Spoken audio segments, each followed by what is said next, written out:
মামা, আমাকে কি ছোটখাটো একটা কাজ দেওয়া যায়? যে কোনো কাজ হলেও আমি করব। কে গো তুমি বাবা? তোমাকে তো আগে কখনো এই এলাকায় দেখি নাই, ঠিক চিনলাম না তো। মামা, আমি ইংরেজি বিভাগে নতুন ভর্তি হয়েছি। অনেক লড়াই করে নিজের মেধার জোরে ঢাকা বিশ্ববিদ্যালয়ে চান্স পেয়েছি। কিন্তু মামা, এখানে টিকে থাকতে হলে তো কিছু খরচের দরকার। আমার নিজের খরচ চালানোর মতো কেউ নেই এই শহরে। আপনি যদি দোকানের কাপ ধোয়া বা পানি টানার কাজও দেন, আমি করব। প্লিজ মামা, আমাকে একটা কাজ দিন।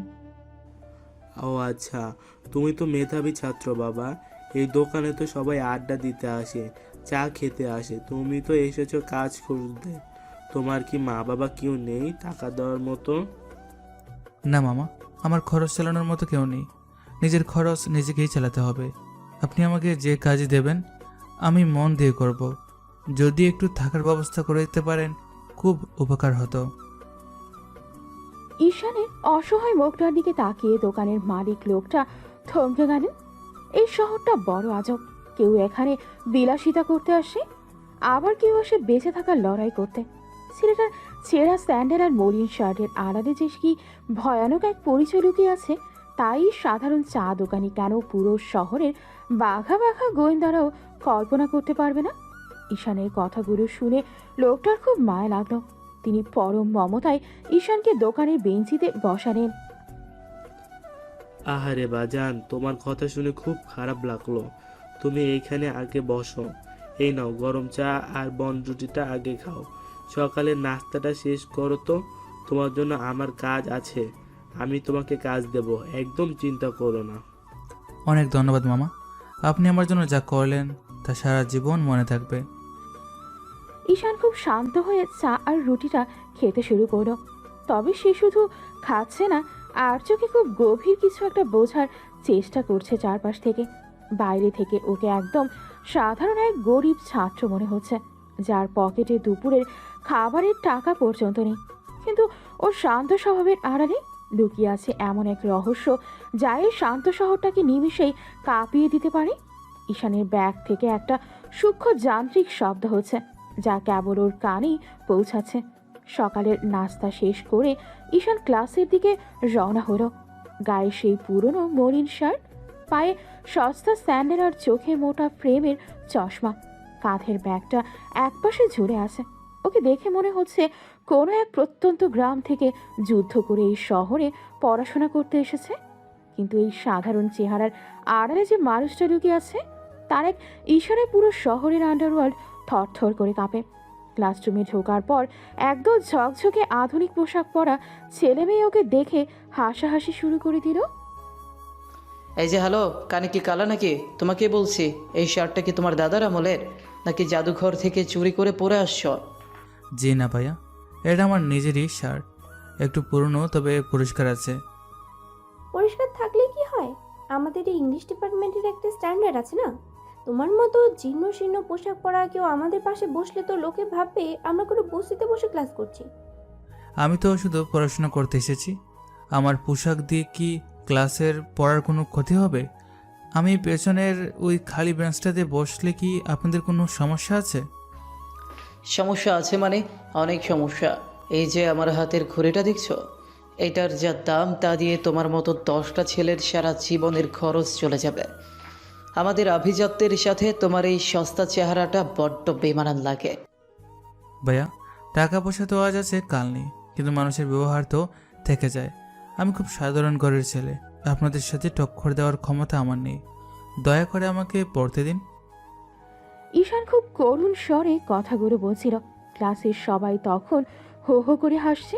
ওর চোখে মুখে এক অদ্ভুত অসহায়ত্ব খেলা করছে, যা দেখে যে কেউ ভাববে ও আসলেই খুব নিরুপায়।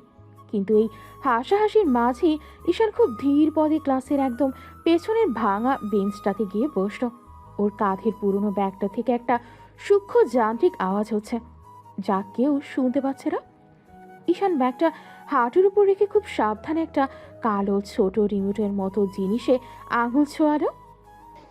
কিরে, পেছনের বেঞ্চে গিয়ে এখন বিড়বিড় করে কি বলছিস? নিজের ভাগ্যকে গালি দিচ্ছিস নাকি? শোন, এই শহরে টিকতে হলে টাকা লাগে, বুঝলে? তোর মতো খ্যাতদের জায়গা এই ভার্সিটিতে না। আমি ভাগ্যকে গালি দিচ্ছি না ভাইয়া, আমি শুধু ভাবছি সময় কত দ্রুত বদলে যায়। আজ আপনি হাসছেন, কাল হয়তো অন্য কেউ হাসবে। দুনিয়াটা তো গোল, তাই না? ফিলোসফি ছাড়তে হবে না।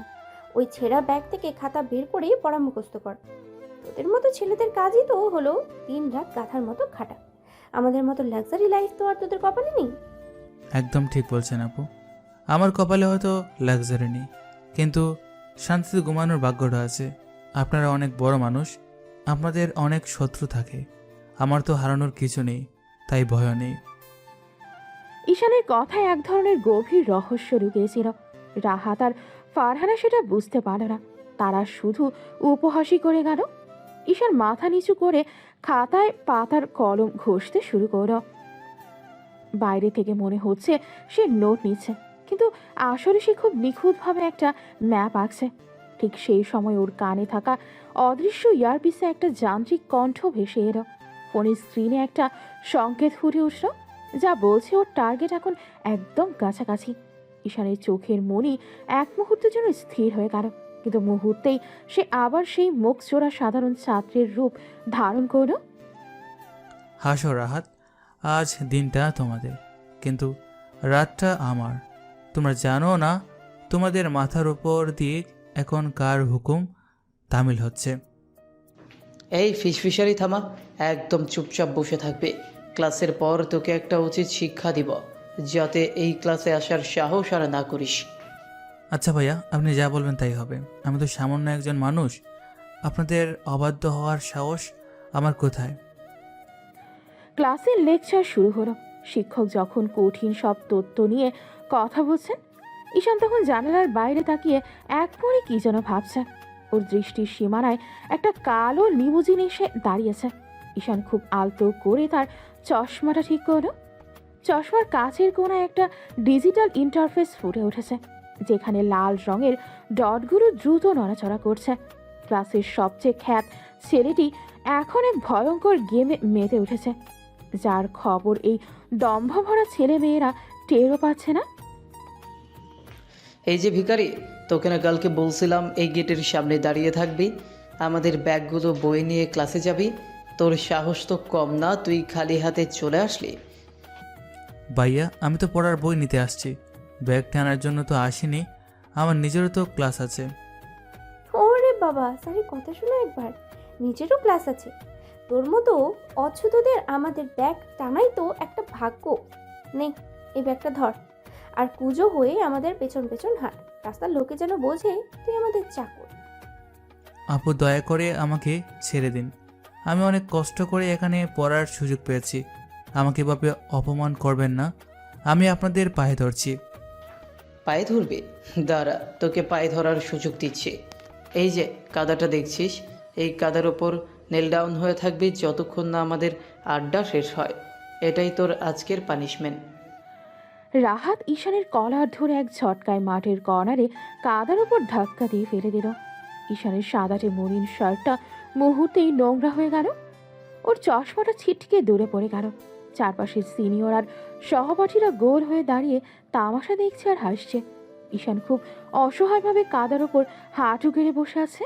ওর দু চোখ বেয়ে জল গড়িয়ে পড়ছে, কিন্তু কেউ দেখছে না। কাদার উপর রাখা ঈশানের ডান হাতের আঙুলগুলো অদ্ভুতভাবে নড়ছে। ও আসলে ওর ঘড়িতে একটা বিশেষ কোড ইনপুট দিচ্ছে। এই মুহূর্তে পুরো আন্ডারওয়ার্ল্ডের 10টা কিলার টিম ওর একটা ইশারার অপেক্ষায় বন্দুকের ট্রিগারে আঙুল দিয়ে বসে আছে। কিন্তু ঈশান এখন শান্ত ও শুধু মার খাচ্ছে। ঠিক সেই মুহূর্তে বাজের মতো এক কঠোর কণ্ঠস্বর ভেসে এলো। Stop it, just stop this nonsense right now. Rahat, তোমার সাহস তো কম না?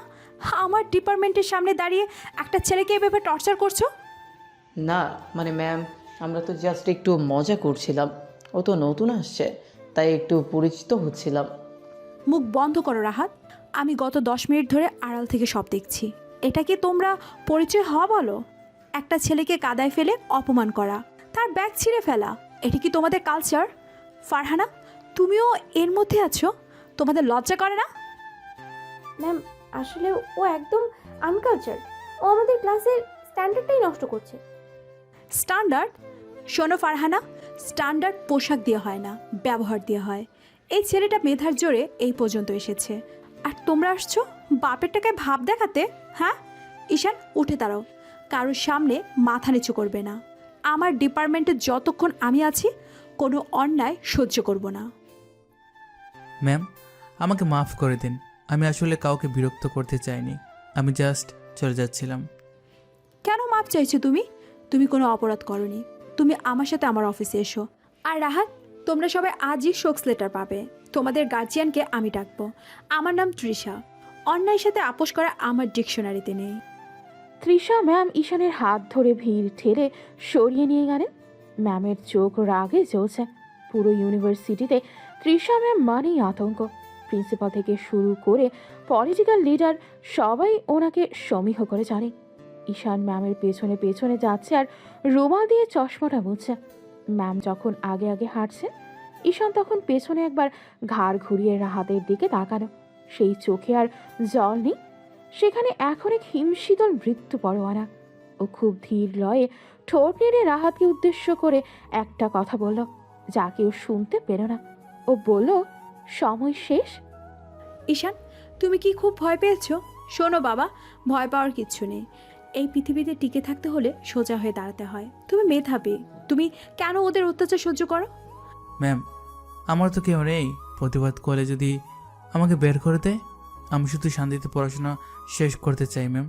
আপনার মতো মানুষ পাশে থাকলে হয়তো আমি বাঁচতে পারবো। তুমি পড়াশোনা করবে, আর তোমাকে প্রোটেকশন আমি দেব। কাল থেকে যদি কেউ তোমার গায়ে হাত দেয়, সরাসরি আমার কাছে আসবে। আমি এই ক্যাম্পাস থেকে আগাছা পরিষ্কার করে ছাড়বো। তৃষা ম্যামের এই মমতা দেখে ঈশানের পাথরের মতো শক্ত মনেও যেন একটু নাড়া দিল। আন্ডারওয়ার্ল্ডের গডফাদার হওয়ার পর থেকে সে শুধু মানুষের ঘৃণা আর ভয় দেখেছে। আজ প্রথম কেউ তাকে বাঁচানোর জন্য ঢাল হয়ে দাঁড়ালো। ঈশান ম্যামের অফিস থেকে বের হয়ে ওয়াশরুমের দিকে গেল। আয়নার সামনে দাঁড়িয়ে নিজের কাদামাখা মুখটা দেখল সে। হঠাৎ ওর ফোনের ভাইব্রেশন হলো। ঈশান ফোনটা কানে ধরল। ওপাশের কণ্ঠটা কাঁপছে। বস, কাজটা কি আজ রাতে শেষ করব? গাড়ি রেডি আছে। না, আজ না, রাতকে আরও কয়েকটা দিন সময় দাও। পরে তৃষা ম্যামের আইনের শাসনটা ভোগ করতে দাও। আর শোনো, তৃষা ম্যামের উপর নজর রাখো, ওনার জন্য কোনো আসর না লাগে। উনি আমার খুব প্রিয় মানুষ হয়ে গেছেন। পুরো বিশ্ববিদ্যালয় ক্যাম্পাস আজ আতঙ্কে থমথমে হয়ে আছে। সকালবেলাতেই খবর ছড়িয়ে পড়েছে যে পেছনের জঙ্গলে একটা মেয়ের লাশ পাওয়া গেছে। মেয়েটার শরীরের অবস্থা দেখে যে কেউ শিউরে উঠবে। দেখলেই বোঝা যাচ্ছে তার উপর খুব পাশবিক অত্যাচার চালানো হয়েছে। সাধারণ ছাত্র ও ছাত্রীরা ভয়ে ক্লাসে যেতে পারছে না। সবার চোখে মুখে মৃত্যু ভয়। পুলিশের গাড়ি আর অ্যাম্বুলেন্সের শব্দে চারপাশ গরম হয়ে আছে। ঈশান ভিড়ের এক কোণে একদম চুপচাপ দাঁড়িয়ে আছে। সে খুব গভীর মন দিয়ে লাশের চারপাশের মাটি আর পায়ের ছাপগুলো পরীক্ষা করছে। ছি, মানুষ কি এতটাও পশুর মতো হতে পারে? পুলিশ অফিসার, আমি এই খুনের বিচার চাই। এই ক্যাম্পাস আমার নিজের জায়গার মতো। এখানে কোনো খুনি ঘুরে বেড়াবে আর আমার মেয়ের মতো ছাত্রীরা ভয়ের মধ্যে থাকবে, এটা আমি একদম সহ্য করব না। ম্যাম, আমরা আমাদের সর্বোচ্চ চেষ্টা করছি, তবে মনে হচ্ছে এটা কোনো বড় গ্যাংয়ের কাজ। খুনিরা কোনো চিহ্ন রাখেনি বললেই চলে। কোনো অজুহাত দিবেন না অফিসার।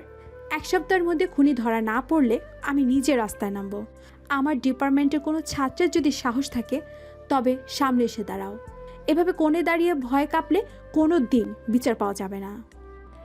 তৃষা ম্যামের কথায় সবাই মাথা নিচু করে রইল, কিন্তু ঈশান কিন্তু কাঁপছে না। সে খুব ধীর হয়ে জঙ্গলের সেই অংশটার দিকে এগিয়ে গেল যেখানে মেয়েটার একটা স্যান্ডেল পড়েছিল। পুলিশ তখন ব্যস্ত তাদের ডায়েরি লিখতে। ঈশান নিচু হয়ে মাটির উপরের একটা গাড়ির চাকার দাগ দেখতে লাগলো। ওর চশমার ফ্রেমের ভেতর একটা ছোট ক্যামেরা সেট করা আছে, যা নিজে থেকেই সেই চাকার ছাপের ছবি তুলে নিল। ঈশান খুব ভালো করেই বুঝতে পারছে এই কাজটা কোনো সাধারণ বখাটে নয়। এর পেছনে এমন কেউ আছে যার ক্ষমতা অনেক বেশি। ম্যাম, মেয়েটা কি আমাদের এই ভার্সিটিতে ছিল? ওর নাম কি জানা গেছে? হ্যাঁ ঈশান, ও তোমাদের 1 বছরের বড়। এক ছাত্রের ছোট বোন ছিল। খুব শান্ত ও ভালো একটা মেয়ে ছিল। তুমি এখানে কেন বাবা? যাও, জলদি নিজের রুমে চলে যাও, বাইরে এখন একদম নিরাপদ নয়। ম্যাম, নিরাপদ তো আমাদের জন্য কখনোই ছিল না, শুধু আজ সেটা সবাই জানতে পেরেছে। খুনি খুব কাছে আছে ম্যাম, আপনার চোখের একদম সামনে। তুমি এসব কি বলছো ঈশান? তুমি কি কাউকে সন্দেহ করছো? তুমি যদি কিছু জেনে থাকো তবে আমাকে নির্ভয়ে বলো, আমি তোমাকে নিরাপত্তা দেব। আমি সাধারণ একটা ছাত্র ম্যাম, আমি কী বা জানবো। তবে ম্যাম, ওই ঝোপটার দিকে তাকিয়ে দেখুন, ওখানে একটা দামি সিগারেটের টুকরো পড়ে আছে। আমাদের বাসের ছেলেরা তো এত দামি সিগারেট খাওয়ার কথা না। কোনো বড়লোক বা বাড়ির কেউ কাল রাতে এখানে এসেছিল। তৃষা ম্যাম অবাক হয়ে ঈশানদের দিকে তাকালেন। একটা সাধারণ গরিব ঘরের ছেলের চোখ যে এত তুখর হতে পারে তা তিনি ভাবতেও পারেনি। তৃষা ম্যাম যখন পুলিশের সাথে সেই সিগারেটের টুকরো নিয়ে কথা বলতে গেলেন, ঈশান তখন ভিড় থেকে একটু আড়ালে চলে এলো। ও ওর পুরনো ব্যাগ থেকে একটা ছোট হেডফোন কানে দিল।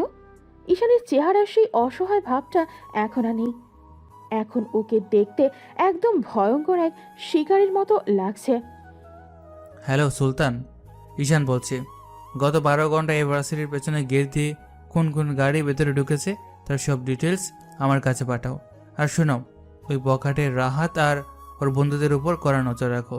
এই খুনের সাথে রাহাতের বাবার কোনো সম্পর্ক আছে কিনা সেটাও চেক করাও।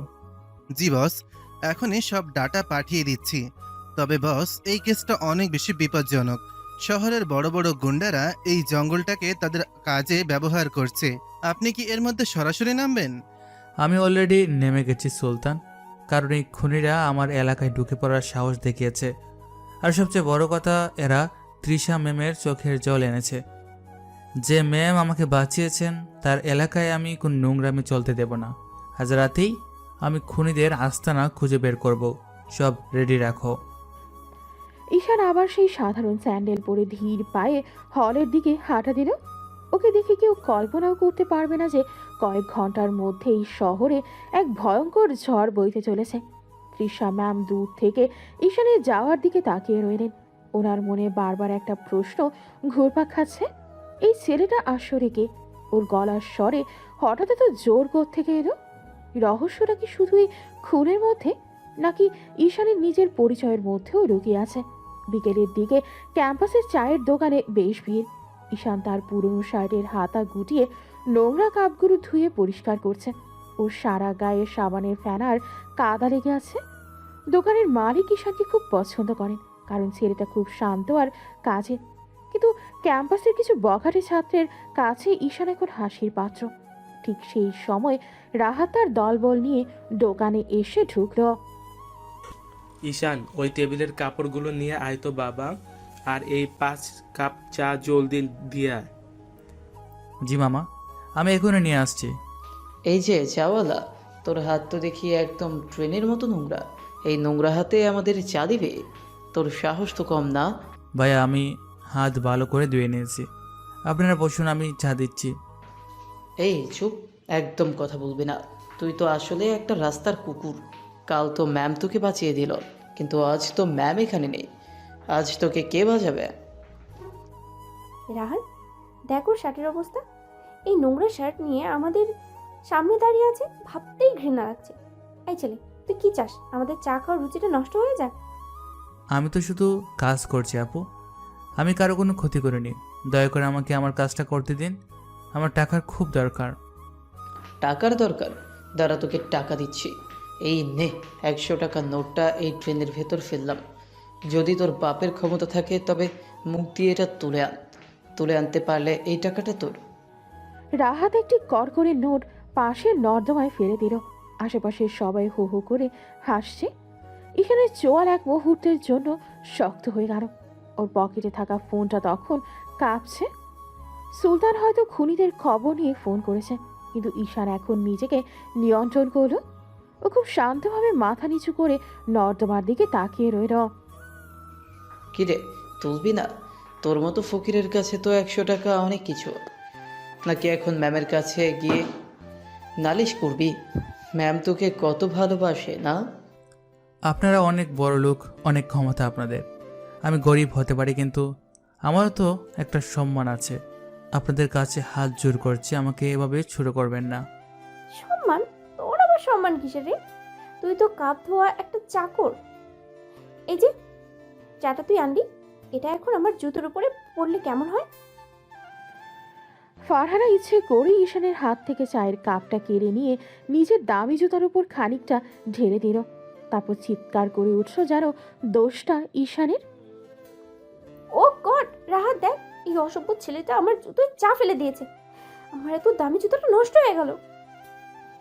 তোর এত বড় সাহস আমাদের ফারহানার জুতা নষ্ট করিস? এই ধর একে, আজ একে এমন শিক্ষা দিব যেন আর কোনো দিন এই ক্যাম্পাসে মুখ দেখাতে না পারে। রাহাত ঈশানের কলার ধরে সজোরে একটা চড় মারল। ঈশানের চশমাটা ছিটকে দূরে পড়ে গেল। ও মাটিতে পড়ে যাওয়ার পর রাহাত আর ওর বন্ধুরা মিলে ওকে লাথি মারতে শুরু করলো। ঈশান কোনো প্রতিবাদ করলো না, শুধু হাত দিয়ে নিজের মাথাটা ঢেকে রাখলো। দোকানের মালিক অনেক চেষ্টা করেন ওদের থামাতে, কিন্তু রাহাতের ক্ষমতার দাপটে তিনি কিছুই করতে পারেন না। আরে রাহা, তোমরা ওকে মেরো না, ছেলেটা অনেক গরিব, ও কোনো দোষ করেনি, আমি নিজে চোখে দেখেছি, তোমরা ওকে ছেড়ে দাও। আপনি চুপ থাকেন মামা। এই ফালতু ছেলেটাকে আপনি দোকানে কেন রাখছেন? কাল যদি একে আবার এই দোকানে দেখি তবে আপনার দোকান আমরা চালিয়ে দিব, মনে থাকে যেন। রাহাতরা হাসতে হাসতে চলে গেল। ঈশান মাটির ওপর পড়ে আছে, ওর ঠোঁটের কোণ দিয়ে রক্ত গড়িয়ে পড়ছে। চশমা ছাড়া ওকে আরো বেশি অসহায় লাগছে, কিন্তু কেউ দেখতে পেল না। মাটির ওপর পড়ে থাকা অবস্থাতেই ঈশানের চোখ দুটো এখন আর জলজান্ত মানুষের মতো নয়। ওর দৃষ্টি এখন বরফের মতো ঠান্ডা। ও খুব ধীর হয়ে উঠে বসলো এবং নিজের চশমাটা কুড়িয়ে নিল। সুলতান, অনেক হয়েছে আর না, রাতকে আজ রাতেই তুলে নাও। ওর বাবার সব ব্যাংক অ্যাকাউন্ট ফ্রিজ করে দাও। আমি চাই ও কাল সকালে যখন ঘুম থেকে উঠবে তখন যেন রাস্তায় ভিখারি হয়ে যায়। আর হ্যাঁ, ফারহানার ওই ধম্ব বড়া চেহারাটা আমি নিজে কাল ক্লাসে গিয়ে ছূর্ণ করব। ওরে বাবা ঈশান, তোর তো অনেক রক্ত পড়ছে, তুই এই কাজ ছেড়ে দে বাবা, ওরা তোকে মেরেই ফেলবে। আমি তোকে কিছু টাকা দিচ্ছি, তুই অন্য কোথাও চলে যা। না মামা, আমি কোথাও যাব না, আমি বিশ্ববিদ্যালয়ে থাকবো। আপনি চিন্তা করবেন না, সময় সব ঠিক করে দেবে। আপনার এই উপকারের কথা আমি কোনো দিনও ভুলব না। ঈশান আবার কলের তলায় গিয়ে মুখটা ধুয়ে নিল। ওর মনে এখন আর কোনো কষ্ট নেই, আছে শুধু এক ভয়ঙ্কর পরিকল্পনা। যে ছেলেটা একটু আগে মার খাচ্ছিল সেই এখন এই শহরের ভাগ্য বদলানোর হুকুম দিচ্ছে। চশমাটা চোখে পড়ার পর ঈশানের চেহারায় আবার সেই অসহায় ছাত্রের রূপ ফিরে এলো, কিন্তু আড়ালে শুরু হয়ে গেছে দাবার শেষ চাল। ঢাকা বিশ্ববিদ্যালয়ের আকাশটা আজ কেমন জানি মেঘলা হয়ে আছে। একের পর এক মেয়ের মৃত্যু আর ক্যাম্পাসের ভেতরে নেশার প্রকোপ বেড়ে যাওয়ায় সাধারণ ছাত্রছাত্রীরা এখন ঘরের বাইরে বের হতেও ভয় পাচ্ছে। পুলিশ চারদিকে টহল দিচ্ছে ঠিকই, কিন্তু কাজের কাজ কিছুই হচ্ছে না। অপরাধীরা যেন পুলিশের চোখের সামনে দিয়েই সব করে যাচ্ছে। ঈশান চায়ের দোকানে বসে এক মনে কাপ ধুয়ে যাচ্ছে। তার চেহারায় কোনো ভয়ের ছাপ নেই, বরং সে খুব শান্তভাবে চারপাশের সব কিছুর উপর নজর রাখছে। মামা, ভার্সিটির পরিস্থিতি তো দিন দিন খুব খারাপ হচ্ছে, সবাই তো দেখি খুব আতঙ্কে আছে। কি আর কমু বাজান, এই শহরটা এখন আর আগের মতো নাই। কতগুলো তাজা প্রাণ অকালেই চইলা গেল। আমার তো এখন দোকান খুলতেই বুক কাঁপে। কার কপালে কখন কি আছে কেউ জানে না। অপরাধীরা তো বেশ সাহস পেয়ে গেছে মামা, তারা জানে না যে তাদের ধরার মতো কেউ নেই। এভাবে চলতে থাকলে তো এই সুন্দর ক্যাম্পাসটা একটা শ্মশান হয়ে যাবে। ঈশান কথাগুলো বলছিল আর আর চোখে রাস্তার ওপারে দাঁড়িয়ে থাকা সেই নীল রঙের ভ্যানটার দিকে তাকাচ্ছিল। গত কয়েকদিন ধরে ভ্যানটা ঠিক এই সময় আসে আর কিছু বকাটে ছেড়ে সেটার আশপাশে ভিড় করে। ঈশান বুঝতে পারছে এই ভ্যানটাই সব নষ্টের মূল। ঠিক সেই সময় রাহাত আর তার বন্ধুরা দোকানে এসে ঢুকলো। রাহাতের চোখগুলো লাল হয়ে আছে, স্পষ্ট বোঝা যাচ্ছে সে নেশার ঘোরে আছে। ওই পিছে এক কাপ করা চা দে তো, মেজাজটা একদম খিটখিট করছে। দুনিয়াতে এত কিছু হয়ে যাচ্ছে আর তোকে দেখছি সারাদিন খালি কাপই ধোস। তোর কি ভয় লাগে না? ভাইয়া, ভয় পেয়ে তো আর পেট চলবে না, আমাকে কাজ করতে হবে।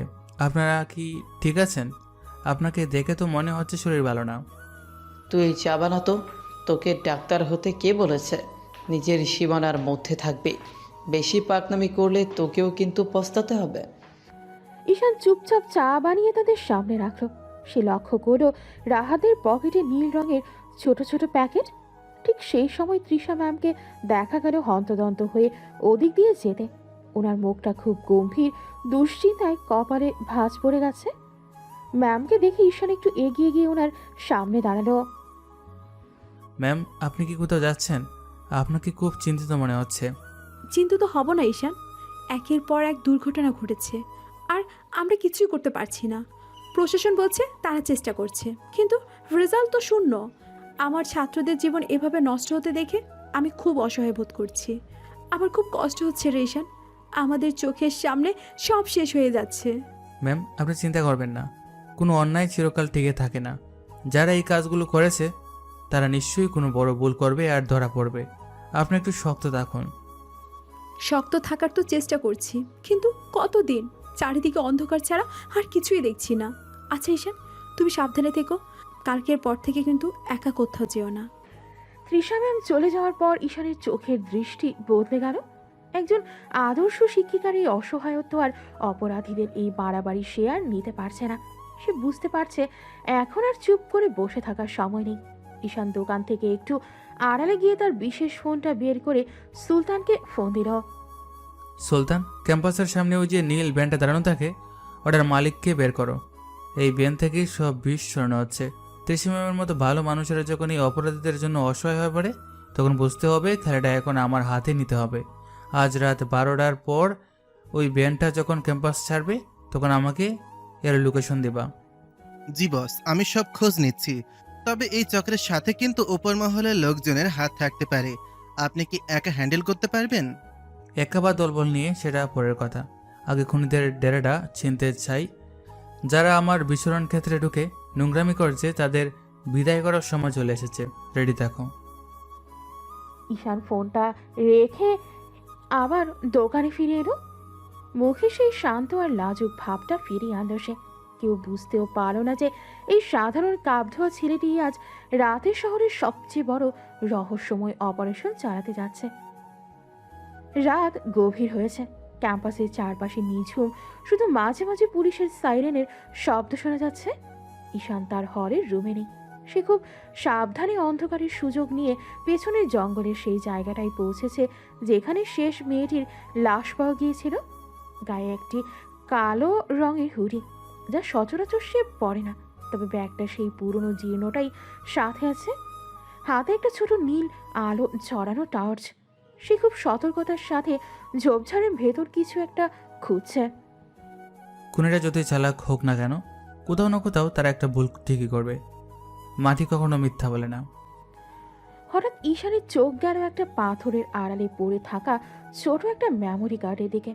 হয়তো ধস্তাধস্তির সময় মেয়েটির হাত থেকে বা অপরাধীদের পকেট থেকে এটি পড়ে গেছে। ঈশান খুব সাবধানে কার্ডটা তুলে নিল। পকেট থেকে একটা ছোট ডিভাইস বের করে মেমোরি কার্ডটা সেখানে ঢোকালো সে। চশমার কাঁচের ওপর ছোট ছোট অক্ষরে কিছু তথ্য ভেসে উঠল। ওর চোখ জোড়া খুশিতে চিকচিক করে উঠল। এতে শুধু ড্রাগ ডিলিংয়ের হিসাব নেই, বরং একটা ছোট ভিডিও ক্লিপ আছে যেখানে অপরাধীদের একজনের মুখ স্পষ্ট দেখা যাচ্ছে। আর সেই মুখটা চেনা, সেই ইউনিভার্সিটিরই কেউ। পেয়ে গেছি। তাহলে এই ড্রাগ ব্যবসার আড়ালি সব নোংরামে চলছে। যারা এই মরণ নেশা চালাচ্ছে তারা এই জঘন্য খুনের সাথে জড়িত। এবার তোমাদের পালানোর পথ আমি বন্ধ করব। পরদিন সকাল। ঈশান আবার সেই সাধারণ ছেঁড়া স্যান্ডেল আর মরিন শার্ট পরে চায়ের দোকানে কাজে যোগ দিল। ওকে দেখে বোঝার উপায় নেই যে সারা রাত সে এক ফোঁটাও ঘুমায়নি। তৃষা ম্যামকে দোকানের সামনে দিয়ে যেতে দেখে ঈশান এগিয়ে গেল। ওনাকে আজ আরও বেশি বিমর্ষ লাগছে। ঈশান, তুমি কি কাল রাতে ঠিকমতো ঘুমাওনি? তোমার চোখ তো লাল হয়ে আছে। শরীর খারাপ করেনি তো বাবা? না ম্যাম, আমি ঠিক আছি। আসলে কাল রাতে খুব গরম ছিল তো, তাই হয়তো ঘুমটা ভালো হয়নি। আপনি কি কোনো নতুন খবর পেয়েছেন ম্যাম? পুলিশ কি কাউকে ধরতে পেরেছে? না রে, পুলিশ বলেছে কোনো ক্লু নেই। ওপর মহলের চাপে নাকি ফাইল বন্ধ হয়ে যেতে পারে। আমি খুব দুশ্চিন্তায় আছি। আমাদের এই সন্তানদের কি কোনো বিচার হবে না? ম্যাম, ধৈর্য হারাবেন না। সত্য কোনোদিনও চাপা থাকে না। হয়তো খুব শীঘ্রই খুনিদের আসল চেহারা সবার সামনে আসবে। বিশ্বাস রাখুন ম্যাম। তৃষা ম্যাম চলে যাওয়ার পর ঈশান তার কাজের ফাঁকে আর চোখে রাহাতকে দেখল। রাহাত আজ খুব অস্থির হয়ে আছে। সে বারবার ফোনের দিকে তাকাচ্ছে আর হাত দিয়ে কপাল মুছছে। ঈশান বুঝতে পারলো খুনিরা তাদের মেমোরি কার্ড হারানোর খবর জেনে গেছে। তারা এখন পাগল হয়ে সেটা খুঁজছে। ঠিক তখনই ঈশানের ফোনটা পকেটে কেঁপে উঠল। সুলতান ফোন করেছে। বলো সুলতান, কি খবর? বস, ওই মেমোরি কার্ডে যার মুখ দেখা গেছে সে শহরের বড় মাফিয়া ডন আকরামের ডান হাত। এরা এখন ক্যাম্পাসের আশেপাশে ঘোরাঘুরি করছে কার্ডটা খোঁজার জন্য। আপনি কিন্তু খুব বিপদে আছেন বস। ওরা জানলে আপনাকে ছাড়বে না। ওরা জানবে কিভাবে সুলতান? আমি তো ওদের চোখে এক তুচ্ছ ভিখারি। ওরা রাগ দিয়ে আমাদের ভাই বোনদের মারছে, আর আমি চুপ থাকবো? সুলতান, সব টিমকে অ্যালার্ট করো। আজ রাতে আমি ওদের মূল আস্তানায় যাব। আর হ্যাঁ, রাতকে নজরে রাখো। মনে হচ্ছে এই ডিলিংয়ের বড় একটা অংশ। বস, কাজটা কি সরাসরি করবেন নাকি পুলিশকে কোনোভাবে খবর দেবেন? পুলিশ এখন ওদের পকেটে সুলতান। আমি নিজে ওদের জম হয়ে আসছি। আজ রাতে এই শহরে দেখবে ঈশান আসলে কে। তবে সাবধান, আমার এই সাধারণ ছাত্রের পরিচয় যেন ফাঁস না হয়।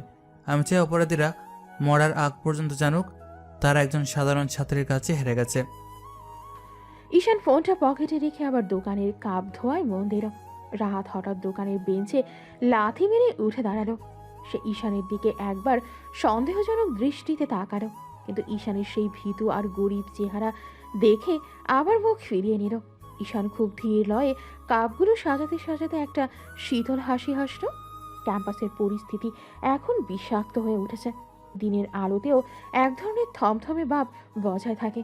ঈশান বুঝতে পেরেছে এই ড্রাগ সিন্ডিকেটের মূলে পৌঁছাতে হলে তাকে এখন সাধারণ ছাত্রের খোলস ছেড়ে অপরাধীদের দলে মিশতে হবে। সে ঠিক করো সে একজন নেশাগ্রস্ত ছাত্রের অভিনয় করবে। ঈশান তার চুলগুলো উস্কো খুস্কো করে ফেলল। চেহারায় এক ধরনের ক্লান্তির চাপ নিয়ে এলো, যেন মনে হয় সে কয়েক রাত ঘুমায়নি। কাঁধের পুরনো ব্যাগটা নিয়ে সে ক্যাম্পাসে সেই নির্জন কর্নারে গিয়ে বসল, যেখানে মাদক বিক্রেতারা ঘোরাঘুরি করে। সেখানে সে জব্বার নামের এক ব্যক্তিকে দেখতে পেল। সে বেশ সময় ধরে এদিক ওদিক তাকাচ্ছে। ভাই, একটু সাহায্য করবেন? শরীরটা খুব খারাপ লাগছে। কিছু একটা কি পাওয়া যাবে? কিরে পিচ্ছি, তোরে তো আগে এই লাইনে দেখি নাই। নতুন মাল খাবি নাকি? টাকা আছে পকেটে? ভাই, আমি ভার্সিটির ছাত্র, অনেক টেনশনে আছি ভাই। পড়াশোনার চাপ, অভাব, সব মিলিয়ে মাথা কাজ করছে না। যেভাবেই হোক একটু ব্যবস্থা করে দেন। টাকা আমি জোগাড় করব, দরকার হলে বই বিক্রি করে দেব। ওরে বাবা, পড়াশোনার চাপে নেশা করবি? তা ভালো। তা কি চাস তুই? আমাদের কাছে তো অনেক দামি জিনিস আছে। তোর মতো ফকিন্নির পোলা কি সেসব কিনতে পারবি? ভাই, আমি সস্তা জিনিসই খাবো, আমাকে একটু শুধু শান্তি দিন। আমি শুনছি এই নীল বেনের আশেপাশে নাকি ভালো জিনিস পাওয়া যায়। আমাকে একটু পথ দেখান ভাই, আপনার পায়ে ধরি। ঈশান খুব নিপুণভাবে নেশাখোরের অভিনয় করে জব্বারের পা জড়িয়ে ধরল। সন্দেহভাজন ব্যক্তি জব্বার প্রথমে একটু ঘাবড়ে গেলেও ঈশানের সেই ময়লা শার্ট আর জীর্ণ দশা দেখে ভাবল এটা হয়তো কোনো নতুন শিকার। সে ঈশানকে টেনে তুলে একটা দেয়ালের আড়ালে নিয়ে গেল। ঈশানের কানে থাকা ক্ষুদ্র ডিভাইসটি তখন সুলতানের সাথে কানেক্টেড। ঈশান চাচ্ছে এই ছোট পুঁটিবাজ জব্বারের মাধ্যমে রাঘব বোয়ালদের ডেরায় পৌঁছাতে। শোন ছোট লোক, এই মাল সবার জন্য না। আমাদের বস খুব কড়া মানুষ। তুই যদি কোনো ঝামেলা করিস তবে তোরে কিন্তু জ্যান্ত পুঁতে ফেলবো। আজ রাতে হলের পেছনে ঝোপের কাছে আসবি। সেখানে কাশেম ভাই থাকবে, তিনি তোকে মাল দেবেন। ধন্যবাদ ভাই, অনেক ধন্যবাদ। আমি ঠিক সময় চলে আসবো। বড় ভাই কি একাই থাকবেন নাকি অনেক মানুষ থাকবে? আমি একটু ভয় আছি তো, তাই জিজ্ঞেস করছি। ভয়ে থাকলে নেশা করতে আসছিস কেন? বড় ভাই কাশেম একাই থাকে না, সাথে অনেক পোলাপান থাকে। তুই শুধু টাকা নিয়ে আসবি। আর শোন, কারো কাছে মুখ খুললে তোর জিভ কেটে ফেলবো। ঈশান কাঁপতে কাঁপতে সেখান থেকে সরে এলো। সন্দেহভাজক ব্যক্তি জব্বার চলে যাওয়ার পর ঈশানের চোখের দৃষ্টি মুহূর্তেই বদলে গেল। সে পকেট থেকে রুমাল বের করে হাতটা মুছে ফেলল। এখন আর ওর মধ্যে কোনো ভয় নেই।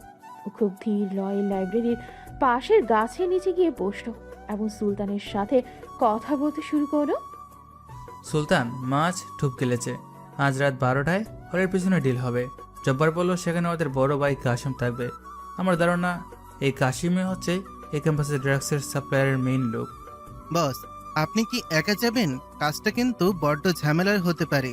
বড় ভাইয়ের সাথে নিশ্চয়ই অস্ত্রধারী লোক থাকবে। আমাদের টিম কি আশেপাশে পজিশন নেবে? না সুলতান, এখনই তোমাদের আসা দরকার নেই। আমি আগে দেখতে চাই এই কাশিমের পেছনে কোন রাজনৈতিক নেতা বা কোন মাফিয়া আছে। তোমরা শুধু জিপিএস ট্র্যাক করো, যদি কোনো বিপদ দেখি তবে আমি সিগন্যাল দেব। আর শোনো, কৃষি ম্যামকে যেন আজ রাতেই কেউ ক্যাম্পাসের বাইরে না দেখে, ওনাকে ওনার বাসায় রাখার ব্যবস্থা করো। ঠিক আছে বস, কিন্তু আপনার এই ছেঁড়া পোশাক পরে ওদের সামনে যাওয়াটা কি ঠিক হবে? ওরা যদি সন্দেহ করে? ওরা ভাববে আমি একজন হতাশ ছাত্র। ওদের মতো অপরাধীরা সবসময় দুর্বল মানুষদের টার্গেট করে। আমি সেই দুর্বলতার সুযোগটাই নেব। ওদের ধারণা নেই যে যার কাছ থেকে ওরা টাকা নিতে আসছে সেই চাইলেই পুরো শহরটা কিনে নিতে পারে। রাত যখন 12:10, ঈশান খুব সাবধানে হলের পেছনের সেই অন্ধকার জায়গায় পৌঁছালো। চারপাশটা ঘুটঘুটে অন্ধকার। হঠাৎ অন্ধকারের ভেতর থেকে 4-5টা ছায়া বেরিয়ে এলো। তাদের একজনের হাতে একটা জ্বলন্ত সিগারেট। ধোয়ার গন্ধে জায়গাটা ভরে গেছে। ঈশান মাথা নিচু করে দাঁড়িয়ে রইল। কিরে জব্বার, এই সেই নতুন মাল? একে দেখে তো মনে হচ্ছে বাতাসের জ্বরেই মরে যাবে। এর কাছে টাকা আছে তো? হ্যাঁ বড় ভাই, এই সেই ছেলে পড়াশোনার চাপে পাগল হয়ে নেশা করতে আসছে। এই ছেলে, এদিকে আয়, মুখ খোল। নেশা করার আগে একটা নিয়ম আছে জানিস? এই মালকে যদি পুলিশে ধরা পড়িস তবে আমাদের নাম নিবি না, নিলে তোর লাশটার খুঁজে পাওয়া যাবে না, বুঝেছিস? জি বড় ভাই, বুঝেছি। আমি শুধু একটু শান্তি চাই। এই নিন টাকা, আমাকে মালটা দিন। কাশিম যখন প্যাকেটটা বের করলো তখন একটা গাড়ির হেডলাইটের আরো দূর থেকে এসে তাদের ওপর পড়ল। কাশিম বিরক্ত হয়ে গাড়ি দিয়ে উঠল। ঠিক সেই মুহূর্তেই ঈশান খেয়াল করলো বড় ভাই কাশিমের হাতের কবজিতে একটা বিশেষ ট্যাটু। ঈশানের মাথায় ঝিলিক দিয়ে উঠল। এই ট্যাটুটা সে শহরের টপ মাফিয়া ডন আকরামের গ্যাংয়ের চিহ্নে দেখেছে। সন্দেহভাজক ব্যক্তিরা যে আসলে অনেক বড় চক্রের অংশ সেটা পরিষ্কার হয়ে গেল। কে রে ওখানে? কে গাড়ি নিয়ে আসছে এই সময়? জব্বার, গিয়ে দেখ তো। জব্বার যখন দেখতে পেল ঈশান তখন খুব কৌশলে বড় ভাই কাশিমের একদম কাছে গিয়ে দাঁড়ালো। কাশিম বুঝতেও পারল না যে এই মুহূর্তে ওর বুকের ঠিক সামনে ঈশানের হাতের ভেতর একটা অদৃশ্য মরণাস্ত্র লুকানো আছে। কিন্তু ঈশান এখন মারবে না, সে এখন শুধু সূত্রগুলো মেলাচ্ছে। বড় ভাই, গাড়িটা কার? পুলিশ নয় তো? আমি তো খুব ভয় আছি। আরে হয় নাই, ওটা হাতের গাড়ি হতে পারে। ও মাঝে মাঝে মাল নিতে আসে। তুই এই প্যাকেটটা ধর আর চলতি এখান থেকে ভাগ, কাল আবার দেখা হবে। ঈশান প্যাকেটটা নিয়ে অন্ধকারের মধ্যেই মিশে গেল, কিন্তু সে সরে যায়নি। সে একটু দূরে আড়ালে দাঁড়িয়ে দেখতে শুরু করলো গাড়ি থেকে কে নামছে। গাড়ি থেকে নামলো রাহাত। রাহাতের হাতে একটা মোটা খাম, যেটা বড় ভাই কাশিমের হাতে তুলে দিল সে। ঈশানের ধারণা ঠিক ছিল, রাহাত এই অপরাধের একটা বড় শিকল। ঈশান খুব শান্তভাবে তার ফোনের রেকর্ডার বন্ধ করল। খেলা মাথায় জমে উঠেছে রাহাত। তুমি যে নরকে পা দিয়েছ সেখান থেকে ফিরে আসার কোনো পথ নেই। কাল সকালে যখন সূর্য উঠবে তখন তোমারই দম্ভ আর থাকবে না। দিন যত যাচ্ছে ক্যাম্পাসে ঈশানের অবস্থা ততই শোচনীয় হয়ে উঠছে। সে এখন আর আগের সেই শান্ত ছেলেটি নেই। তার চুল উস্কো খুস্কো, শার্টের বোতাম খোলা, আর দু চোখে এক অদ্ভুত শূন্যতা। সে এখন প্রতিদিন জহুরুল হক হলের পেছনে জব্বার আর কাশেমের কাছে যায়। প্রথমে সে খুব অল্প করে ড্রাগ নিত, কিন্তু গত কয়েকদিনে সে তার পরিমাণ অনেক বাড়িয়ে দিয়েছে। তাকে দেখে এখন যে কেউ বলবে ছেলেটা মরণ নেশার কবলে পড়ে একদম শেষ হয়ে গেছে। ঈশান আসলে চাচ্ছে অপরাধীদের বিশ্বাস অর্জন করে তাদের আস্তানা পর্যন্ত পৌঁছাতে। কিরে ফকির নির্পোলা, আজকেও চলে আসলি? তোর তো দেখি নেশা একদম হারে হারে লেগে গেছে। টাকা বের কর, মাল নিয়ে ভাগ। ভাই, টাকা তো নেই। কালকে আমার শেষ বইটাও বিক্রি করে দিয়েছি। আমাকে কি এক ফুরিয়া মাল হবে না ভাই? শরীরটা ছিঁড়ে যাচ্ছে, আমি সহ্য করতে পারছি না।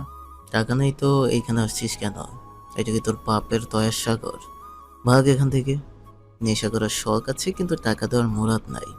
বড় ভাই, আমি মরে যাব ভাই, আমাকে একটু মাল দিন। আমি আপনাদের জন্য সব করতে পারবো। আপনারা যা বলবেন আমি তাই করব। এই শরীর নিয়ে আমি এখন নরকে যেতে পারবো, শুধু আমাকে একটু শান্তি দিন। ঈশান কাশিমের পা জড়িয়ে ধরে হাউমাউ করে কাঁদতে শুরু করল। তার এই করুণ অবস্থা দেখে জহুরুল হক হলের আশেপাশে দাঁড়িয়ে থাকা বখাটে ছাত্ররা হাসিতে ফেটে পড়ল। তাদের মধ্যে রাহাতও ছিল। সে ধোয়ার কুণ্ডলি পাকিয়ে ঈশানের দিকে খুব তাচ্ছিল্য ভরে তাকিয়ে রইল। কেউ ভাবতেও পারছে না যে এই ছেলেটি কয়েকদিন আগে ক্লাসে অনেক মার খেয়েও প্রতিবাদ করেনি। আজ সে এক বুড়িয়া নেশার জন্য মানুষের পা ধরছে। কিরে কাশেম ভাই, এই আবর্জনাটাকে দিয়ে লাভ কি? একে তো এখন লাথি মারলেও মনে হয় উঠে দাঁড়াতে পারবে না। দেখ, একে দেখলে এখন চেনা যায়। এটাই তো সেই ইংলিশ ডিপার্টমেন্টের ট্যালেন্ট। ভাই আমাকে আপনাদের বিজনেসে যুক্ত করে নেন, আমাকে কোনো কাজ দেন, আমি আপনাদের মাল যেখানে বলবেন সেখানে পাচার করে দেব। যত রিস্ক হোক না কেন আমি ভয় পাই না। আমার শুধু মাল চাই ভাই, আমাকে ড্রাগ দিন, আমি আপনাদের গোলাম হয়ে থাকবো। কিরে জব্বার, একে কি কাজে লাগানো চায়? আমাদের মালগুলো তো এখন পুলিশ চেকপোস্টের জন্য শহরের বাইরে পাঠাতে ঝামেলা হচ্ছে। এই চুনোপুটিটাকে দিয়ে যদি একবার চেষ্টা করি, একে দেখলে তো পুলিশও সন্দেহ করবে না যে এর ব্যাগে কোটি টাকার মাল আছে। ঠিক বলেছেন বড় ভাই, এই হার ঝিরঝিরে ছেলেটাকে দিয়ে কাজ হতে পারে। ও তো নেশার জন্য জীবন দিতেও রাজি। এই শোন, তোকে একটা কাজ দেব, যদি সফলভাবে করতে পারিস তবে তোকে 2 প্যাকেট মাল ফ্রি দেব। আর যদি ধরা পড়িস তবে আমাদের নাম নিবি না, নিলে কিন্তু জ্যান্ত কবর দিয়ে দেব। রাজি ভাই, আমি রাজি। কি করতে হবে বলেন, আমি জীবন দিয়ে দেবো ভাই, শুধু মালটা আমাকে দেন। কাশেম ঈশানের হাতে একটা পুরনো ফলের ঝুড়ি ধরিয়ে দিল। সেই ঝুড়ির তলায় খুব নিখুঁতভাবে লোকানো ছিল কয়েক কোটি টাকার মাদক। কাশেমের নির্দেশ ছিল এই ঝুড়িটা নিয়েই টিএসসির মোড়ে গিয়ে একজনের হাতে দিয়ে আসতে হবে। ঈশান খুব কাঁপতে কাঁপতে ঝুড়িটা হাতে নিল। সে অভিনয় এতই পারফেক্ট ছিল যে খুনিরা একেবারের জন্য বুঝতে পারে না যে সে আসলে তাদের ফাঁসানোর চেষ্টা করছে। ঈশান যখন ঝুড়িটা নিয়ে ধীর পায়ে হাঁটছিল তখন তার পেছনের পকেট থেকে একটা সিগন্যাল সুলতানের কাছে চলে গেল। বস, আপনি কি সত্যিই যাচ্ছেন? সামনে কিন্তু পুলিশি টহল আছে, ওরা যদি সত্যি আপনাকে ধরে ফেলে। পুলিশ ধরলে ধরবে সুলতান, আমি তো এটাই চাই। আমি যাচ্ছি এই ড্রাগগুলো যেখানে যায় সেই গুদামটার খবর নিতে। তুমি যদি নজর রাখো আমি কার কাছে এই জুড়িটা দিচ্ছি। আর হ্যাঁ, কাশিম আর জব্বার জন্য ভাবে আমি ওদের সবচেয়ে বিশ্বস্ত লোক হয়ে গেছি। ঈশান খুব সফলভাবে টিএসসির মোড়ে পৌঁছে গেল। সেখানে একজন কালো হেলমেট পরা লোক দাঁড়িয়েছিল। ঈশান খুব অসহায় ভঙ্গিতে তার কাছে ঝুড়িটা দিয়ে দিল।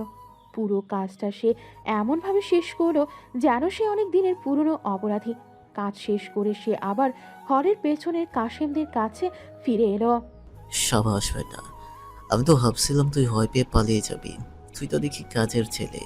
এই নে তোর মাল, আজ রাতটা আয়েশ করে কাটা, কাল থেকে তোকে আরো বড় কাজ দেব। অনেক ধন্যবাদ বড় ভাই, আপনারা আমার ভগবান। আমি কাল আবার আসবো ভাই, আপনাদের কোনো কাজ বাকি থাকলে আমাকে বলবেন।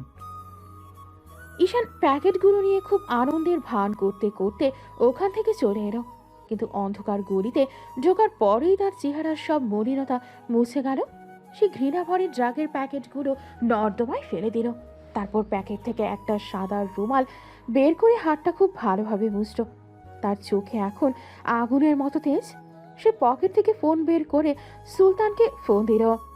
সুলতান, যে লোকটা মাল নিল তাকে ফলো করো, ও নিশ্চয়ই তাদের প্রধান গোদামে যাবে।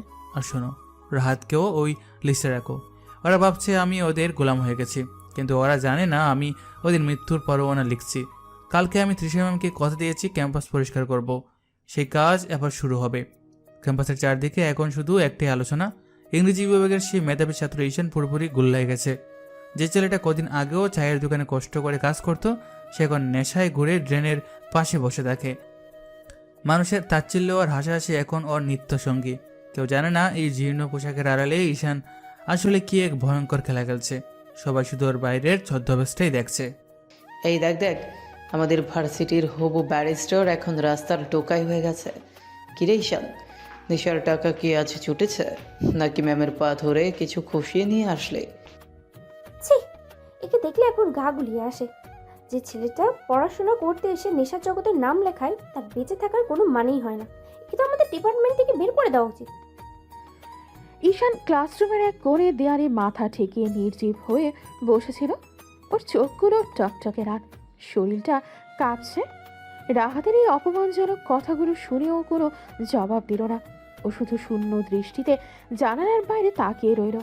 ঠিক সেই সময় তৃষা ম্যাম ক্লাসে ঢুকলেন। ম্যামের খুব মুখ আজ পাথরের মতো শক্ত। তিনি ঈশানের এই জরাজীর্ণ অবস্থা দেখে এক মুহূর্ত থামলেন। তার চোখে জল নয় বরং ফুটে উঠে তীব্র ঘৃণা আর বিরক্তি। ঈশান, তুমি আমার ক্লাসে এভাবে বসে আছো কেন? এই অবস্থা কেন করেছো নিজের? আমি ভেবেছিলাম তুমি অনেক দূরে যাবে, কিন্তু তুমি তো দেখছি ড্রেনের আবর্জনার চেয়েও অদম হয়ে গেছো। ম্যাম, জীবনটা বড় কঠিন। আমি আসলে কোনো উপায় খুঁজে পাচ্ছিলাম না। চুপ করো, অজুহাত দিবে না একদম। আমি তোমাকে সাহায্য করতে চেয়েছিলাম, কারণ ভেবেছিলাম তুমি একজন লড়াকু ছাত্র, কিন্তু তুমি তো দেখছি আস্ত একটা নেশাখোর। আমার ক্লাসে তোমার মতো নোংরা ছেলের কোনো জায়গা নেই। বের হয়ে যাও এখান থেকে, আর কোনো দিন আমার সামনে আসার সাহস করবে না। Get out. তৃষা ম্যামের এই কঠোর কথাগুলো শুনে ঈশান খুব স্বাভাবিক রইল। সে টলতে টলতে ব্যাগটা কাঁধে নিয়ে ক্লাস থেকে বেরিয়ে গেল। করিডোর দিয়ে যাওয়ার সময় সবাই তাকে দেখে ঘৃণা ভরে সরে দাঁড়াচ্ছিল। ঈশান ধীর পায়ে সেই চায়ের দোকানে গেল যেখানে সে কাজ করত। দোকানের মালিক তাকে দেখে খুব বিরক্ত হলেন। এ কি দশা করছোস বাবা নিজের? আমি তোমারে ভালো ছেলে ভেবে দোকানে কাজ দিলাম, আর তুমি এই নেশার সাথে যুক্ত হইলা। এই চোহে আমার আর মুখ দেখাইও না। মামা, আমাকে এক কাপ চা দিন, মাথাটা খুব ঝিমঝিম করছে। না বাবা, আমি তোমার আর চা দিতে পারবো না। আমার দোকান ভালো ছাত্ররা আসে। তোমার মতন নেশাখোর যদি এখানে বসে থাকে তবে আমার দোকানের কাস্টমার পালাবে। তুমি আর এই দোকানে আইসো না, যাও, ভালো ভাগো এখান থেকে। নিজের আশ্রয়ের শেষ জায়গাটাও হারালো ঈশান। সে এখন এই ক্যাম্পাসের জন্য এক কলঙ্ক। সবাই জানে সে ড্রাগ নেয়, কিন্তু কেউ জানে না সে এখন কাশেমদের মেইন পাচারকারী হয়ে গেছে। ঈশান একটা গাছের নিচে গিয়ে বসল। কেউ তাকে ভালো চোখে দেখছে না, সবাই তাকে তাড়িয়ে দিচ্ছে। ঠিক সেই সময় পকেটে থাকা ফোনটা কাঁপল। সুলতান ফোন করেছে। বলো সুলতান, কি খবর? বস, ক্যাম্পাসে তো আপনার খুব বদনাম হচ্ছে। তৃষা ম্যাম তো আপনাকে প্রায় বের করেই দিলেন। আপনি কি একবার ওনাকে সব কথা বলবেন না? না সুলতান, এখন সত্যি বলার সময় না। ম্যাম আমাকে ঘৃণা করছেন, তার মানে আমার অভিনয়টা সফল হয়েছে। অপরাধীরা এখন আমার উপর পুরোপুরি বিশ্বাস করছে। আজ রাতে ওদের সেই নীল ভ্যানটা কোথায় যাবে সেটা বলো। বস, ওরা আজ রাতে একটা বিশাল বড় চালান সরাবে। শহরের বাইরের এক গুদামে মালগুলো নিয়ে যাবে ওরা। আপনি কি আজই হানা দেবেন? হ্যাঁ সুলতান, আজই শেষ রাত। সবাই যখন ভাবছে আমি নেশার করে পড়ে আছি, তখনই আমি ওদের সাম্রাজ্য ঘুরিয়ে দেব। আজ রাতে ঈশান নয়, আন্ডারওয়ার্ল্ডের গডফাদার হিসেবে আমি ওদের সামনে দাঁড়াবো। কাশেম আর জব্বারকে আজ জমের বাড়ি পাঠাবো। ঈশান ফোনটা রেখে ঘাসের উপর শুয়ে পড়ল। তার চেহারায় সেই অসহায় ভাবটা মুহূর্তেই মুছে গিয়ে এক ভয়ঙ্কর কাঠিন্য চলে এলো। কেউ তাকে পাত্তা দিচ্ছে না, সবাই তাকে ঘৃণা করছে। এই সুযোগটা এসে কাজে লাগাবে। যে ছেলেটি আজ সবার কাছে জঘন্য নেশাখোর, কাল সকালেই সে হয়তো এই ক্যাম্পাসের আসল খুনিদের মুখ টেনে ছিঁড়ে ফেলবে। সময় যেন এক অদ্ভুত মায়ার চাদরে ঢাকা পড়েছে। ক্যাম্পাসে এখন ঈশান মানেই এক গভীর অন্ধকার আর ঘৃণার প্রতিচ্ছবি। যে ছেলেটা দুবেলা ভাতের জন্য চায়ের দোকানে ঘাম ঝরাতো, সে এখন সারাটা দিন ঝোপঝাড়ের আড়ালে বা হলের পেছনে নির্জন ড্রেনের পাশে পড়ে থাকে। ছাত্রছাত্রীরা তার পাশ দিয়ে যাওয়ার সময় নাকে রোমাল দেয়, কেউ কেউ আবার দূর থেকে টিটকারি মারে। কিন্তু এই থমথমে পরিবেশের মাঝেই একদিন ভোরে পুরো বিশ্ববিদ্যালয়ের বীভৎস খবর শুনে থমকে গেল। ক্যাম্পাসের সেই পেছনের জঙ্গল যেখানে একের পর এক ছাত্রীর লাশ পাওয়া গিয়েছিল, আজ সেখানে পাওয়া গেছে জব্বারের রক্তাক্ত দেহ। জব্বারকে সাধারণ ছাত্ররা খুব একটা না চিনলেও যারা মাদকের নেশায় বুঁদ হয়ে থাকে, তাদের কাছে সে ছিল এক আতঙ্কের নাম। পুলিশের হলুদ ফিতা দিয়ে ঘেরা সেই লাশের চারপাশে শত শত মানুষের ভিড়। সেই ভিড়ের এক কোণে ঈশান দাঁড়িয়েছিল। ও চোখ দুটো চকচকে লাল, উস্কো খুস্কো চুল আর মলিন পোশাকে ওকে দেখে মনে হচ্ছে সে জগতের সব জ্ঞান হারিয়ে ফেলেছে। ও খুব শান্ত আর নির্বিকার ভাবে জব্বারের নিথর দেহের দিকে তাকিয়ে রইল। এই যে নেশাখোর, আজ তো তোর ডিলারের লাশ পড়ে আছে, এখন তোকে মাল দিবে কে? তুই কি জানিস জব্বারকে কে মারলো? কাল তো তোকে ওর সাথে গডর গডর করতে দেখছিল। আমি কি জানবো ভাই? আমি তো কাল রাতে হলের বারান্দায় নেশার ঘুরে মরেছিলাম। সকালে মানুষের চিল্লাচিল্লি শুনে আসলাম জব্বার ভাই মারা গেছে শুনে আমার নিজেরই হাত পা কাঁপছে। এখন আমার কি হবে ভাই? আমার মালের কি হবে? তোর মালের চিন্তা তোকে করতে হবে না। পুলিশ তোকে ধরলে তখন সব মাল বের হয়ে যাবে। দেখছিস জব্বারের দশা, কার এত বড় কলিজা যে এই ডনকে এইভাবে মাঝ রাস্তায় জবাই করে রেখে গেছে। পুরো ভার্সিটি এখন ভয়ে কাঁপছে। রাহাত যখন কথাগুলো বলছিল তখন তার গলার স্বরে এক ধরনের কম্পন ছিল, কারণ জব্বারের মতো একজন পেশাদার অপরাধীকে কেউ কোনো শব্দ না করে এভাবে শেষ করে দেবে, সেটা রাহাতের কল্পনার বাইরে ছিল। ঈশান রাহাতের কথার কোনো জবাব না দিয়ে খুব নির্লিপ্তভাবে ঘাড় চুলকাতে লাগলো। তার চেহারায় কোনো ভয়ের ছিটে ফোটাও নেই, বরং সে এখন এক অদ্ভুত শূন্যতার অভিনয় করছে। ঠিক সেই সময় কাশিমের এক বিশ্বস্ত লোক ভিড়ের ভেতর থেকে ঈশানের পাশে এসে দাঁড়ালো এবং খুব নিচু স্বরে ওকে সাথে যেতে বলল। ঈশান টলতে টলতে লোকটার পেছনে হাঁটা দিল। কেউ টের পেল না যে এই সাধারণ নেশাখোর ছেলেটার কাছেই এখন অপরাধ জগতের সব চাবিকাঠি। ক্যাম্পাসের বাইরে কাশিমের আস্তানায় পৌঁছানোর পর দেখা গেল কাশিম রাগে ফেটে পড়ছে। জব্বার শেষ। আমার ডান হাতটা এক রাতেই কেউ কেটে দিল। পুলিশ বলছে তারা কিচ্ছু জানে না। সিসিটিভি ফুটেজ নাকি ড্যামেজ ছিল। আমার কেন জানি মনে হচ্ছে বাইরের কেউ না, আমাদের ভেতর থেকে কেউ এই কাজটা করেছে। বড় ভাই, জব্বার ভাই তো আমাকে অনেক ভালোবাসতেন। ওনার মতো সাহসী মানুষ এভাবে মরে যাবে আমি ভাবতে পারছি না।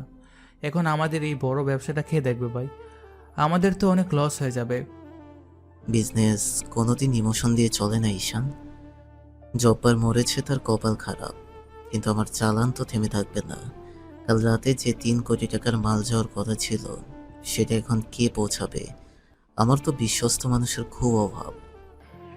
কাশিম ঘরের মধ্যে বাঘের মতো পায়চারি করতে শুরু করলো। সে বারবার ঈশানের দিকে তাকাচ্ছিল। ঈশান তখন নেশার ভান করে দেয়ালের সাথে হেলান দিয়ে বসে আছে, ওর চোখগুলো প্রায় বোঝা। কাশিম মনে মনে ভাবলো, এই ছেলেটা নেশার জন্য এখন পাগল।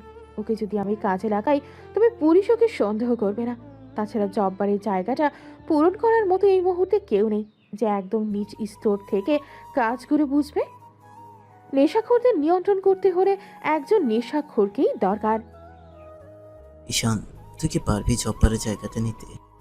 তোকে আমি আজ থেকে এই ক্যাম্পাসের সব ডিস্ট্রিবিউশনের দায়িত্ব দিলাম। তোকে আর মালের জন্য মানুষের পায়ে ধরতে হবে না।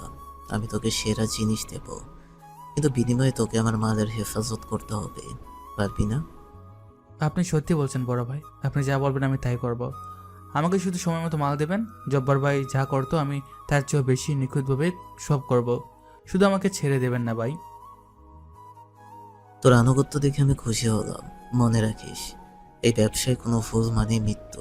জব্বারের জায়গায় আজ থেকে তুই বসলি। কাল থেকে জহিরুল হক হলের পেছনে সব লেনদেন তোর হাত দিয়ে হবে। যদি কোনো ঝামেলা হয় তবে আমি তোকে জ্যান্ত পুঁতে ফেলবো। ঈশান খুব বিগলিত হয়ে কাশিমের পা ছুঁয়ে সালাম করল। কাশিম একটা দামি ড্রাগের প্যাকেট ওর দিকে ছুঁড়ে দিল। ঈশান সেটা পরম মমতায় বুকে জড়িয়ে ধরে আস্তানা থেকে বেরিয়ে এলো। রাস্তায় বের হওয়ার সাথে সাথেই ওর কানে থাকা অদৃশ্য ডিভাইসটি সচল হয়ে উঠল। সুলতান ওপাশ থেকে এতক্ষণ সব কথা শুনছিল। ঈশানের শরীরের সেই টলমলে ভাবটা এখন উধাও। ওর হাঁটা চলায় এখন এক ধরনের রাজকীয় দৃঢ়তা। বস, জব্বারকে আপনি যেভাবে আড়াল থেকে সরিয়ে দিলেন সেটা তো কাসেম খুনাখরও টের পেল না, কিন্তু আপনি তো এখন সরাসরি সাপের গর্তে ঢুকে গেলেন। কাসেম আপনাকে পুরো দায়িত্ব দিয়েছে, এটা কি অনেক বেশি গুরুত্বপূর্ণ হয়ে যাচ্ছে না? ঝুঁকি না নিলে বড় শিকার ধরা যায় না সুলতান। কাশেম এখন অসহায়, ওরা সবচেয়ে বড় ভরসা ছিল জব্বার। আমি জব্বারকে সরিয়ে দিয়ে কাশেমের পাশে নিজের জায়গা করে নিয়েছি। এখন এই সিন্ডিকেটের প্রতিটা রন্ধ্রে আমার বিচরণ থাকবে। ওরা ভাবছে আমি নেশার জন্য ওদের গোলাম হয়েছি, কিন্তু ওরা জানে না আমি ওদের সাম্রাজ্যের ভেতর থেকে গুনু পোকার মতো খেয়ে ফেলছি। কিন্তু বস, ক্যাম্পাসে আপনার অবস্থা খুবই শোচনীয়। তিশা ম্যাম আজ সকালে আপনার নাম কাটা নিয়ে প্রিন্সিপাল স্যারের সাথে খুব কড়া ভাষায় কথা বলেছেন। সবাই আপনাকে থুতু দিচ্ছে। আপনি কি একবারও নিজের ইমেজ বাঁচানোর চেষ্টা করবেন না? ম্যাম ওনার জায়গায় একদম সঠিক সুলতান। ওনার মতো আদর্শবান শিক্ষিকার চোখে আমার মতন একজন নেশাখোর ছাত্রের কোনো জায়গা থাকা উচিত নয়। এই ঘৃণাটাই এখন আমার বড় ঢাল। মানুষ যত বেশি আমাকে অবজ্ঞা করবে, অপরাধীরা তত বেশি আমাকে আপন করে নেবে। তুমি শুধু কাশিমের পরবর্তী বড় চালানের খবর নাও। আমি চাই এই শহর থেকে ড্রাগসের শেখর উপড়ে ফেলতে। ঈশান ফোনটা পকেটে রেখে আবার সেই সাধারণ ও মলিন রূপ ধারণ করলো। সে ক্যাম্পাসের মেইন গেট দিয়ে ঢোকার সময় দেখলো তৃষা ম্যাম আর প্রিন্সিপাল স্যার সামনে দাঁড়িয়ে আছেন। ম্যাম ঈশানকে দেখে ঘৃণায় চোখ ফিরিয়ে নিলেন।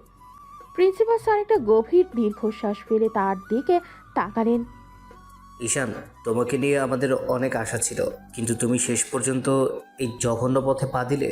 তোমার বহিষ্কারের চিঠিতে আমি সই করে দিয়েছি। আজ বিকালের মধ্যেই তোমাকে হল ছাড়তে হবে। স্যার, আমার মতো মানুষের হলের কি দরকার? আমি তো এখন ফুটপাতে ভালো আছি। পড়াশোনা করে কি হবে স্যার? শান্তি তো এই মালের মধ্যেই। তোমার সাথে কথা বলা মানে নিজের বংশের অপমান করা। তুমি শুধু আমার ডিপার্টমেন্টের না, পুরো ভার্সিটির কলঙ্ক। ওই জঙ্গলে যে জব্বরের লাশ পাওয়া গেছে, তোমারও যদি সেই দশা হয় আমি একটু অবাক হব না, বরং মনে করব পৃথিবী থেকে একটা আপদ বিদায় হয়েছে। তৃষা ম্যামের এই বিষাক্ত কথাগুলো শুনে ঈশান একটা শুকনো হাসি হাসল। কেউ জানতে পারল না জব্বারকে যে অদৃশ্য জম সরিয়ে দিয়েছে। সেই যমরাজ এখন তাদের সামনেই অসহায়ত্বের নাটক করছে। ঈশান ম্যামকে পাশ কাটিয়ে চলে গেল। সে জানে এই অন্ধকারের পরেই সে এমন এক আলো নিয়ে আসবে যা পুরো ক্যাম্পাসকে চমকে দেবে। কিন্তু আপাতত সে নীরব দর্শক হয়ে দেখছে কিভাবে ষড়যন্ত্রের জাল ধীরে ধীরে কাশেমের গলার দিকে এগিয়ে যাচ্ছে। শহরের আন্ডারওয়ার্ল্ডের আজ এক বিশাল ডিল হতে যাচ্ছে। প্রায় 10 কোটি টাকার ড্রাগসের একটা বড় চালান আজ রাতের অন্ধকারে পাচার হবে। কাশেমের সবচেয়ে বিশ্বস্ত লোক জব্বার মারা যাওয়ায় কাশেম এখন দিশেহারা। এই বিশাল চালানের দায়িত্ব নেওয়ার মতো অভিজ্ঞ আর কেউ তার হাতে নেই। অগত্যা সে ঈশানের উপর ভরসা করার সিদ্ধান্ত নিল। ঈশান তো এই সুযোগেরই অপেক্ষায় ছিল। সে নেশাখোরের অভিনয় করে কাশেমের বিশ্বাস এমনভাবে অর্জন করেছে যে কাশেম এখন তাকে নিজের ছায়া মনে করে। ঈশানকে একটা কালো রঙের ব্যাগ আর একটা লোকেশন দিয়ে পাঠানো হলো শহরের একদম নির্জন এক পরিত্যক্ত কারখানায়। কিন্তু ঈশান জানতো না কাশেমের ভেতরে একটা সন্দেহ দানা বেঁধেছে। সে আসলে ঈশানকে পরীক্ষা করার জন্য একটা ফাঁদ পেতেছে। ঈশান, আজ যদি এই কাজটা তুই ঠিক মতো করতে পারিস, তবে তোকে আর কোনোদিন মালের জন্য চিন্তা করতে হবে না। তোকে আমি রাজকীয় হালে রাখবো। যা, মালগুলো ঠিক ঠিক ডেলিভারি দিয়ে আয়। আপনি চিন্তা করবেন না বড় ভাই, আপনার কাজ আমি ঠিকঠাকভাবে করে দেব। আমার উপর ভরসা রাখতে পারেন।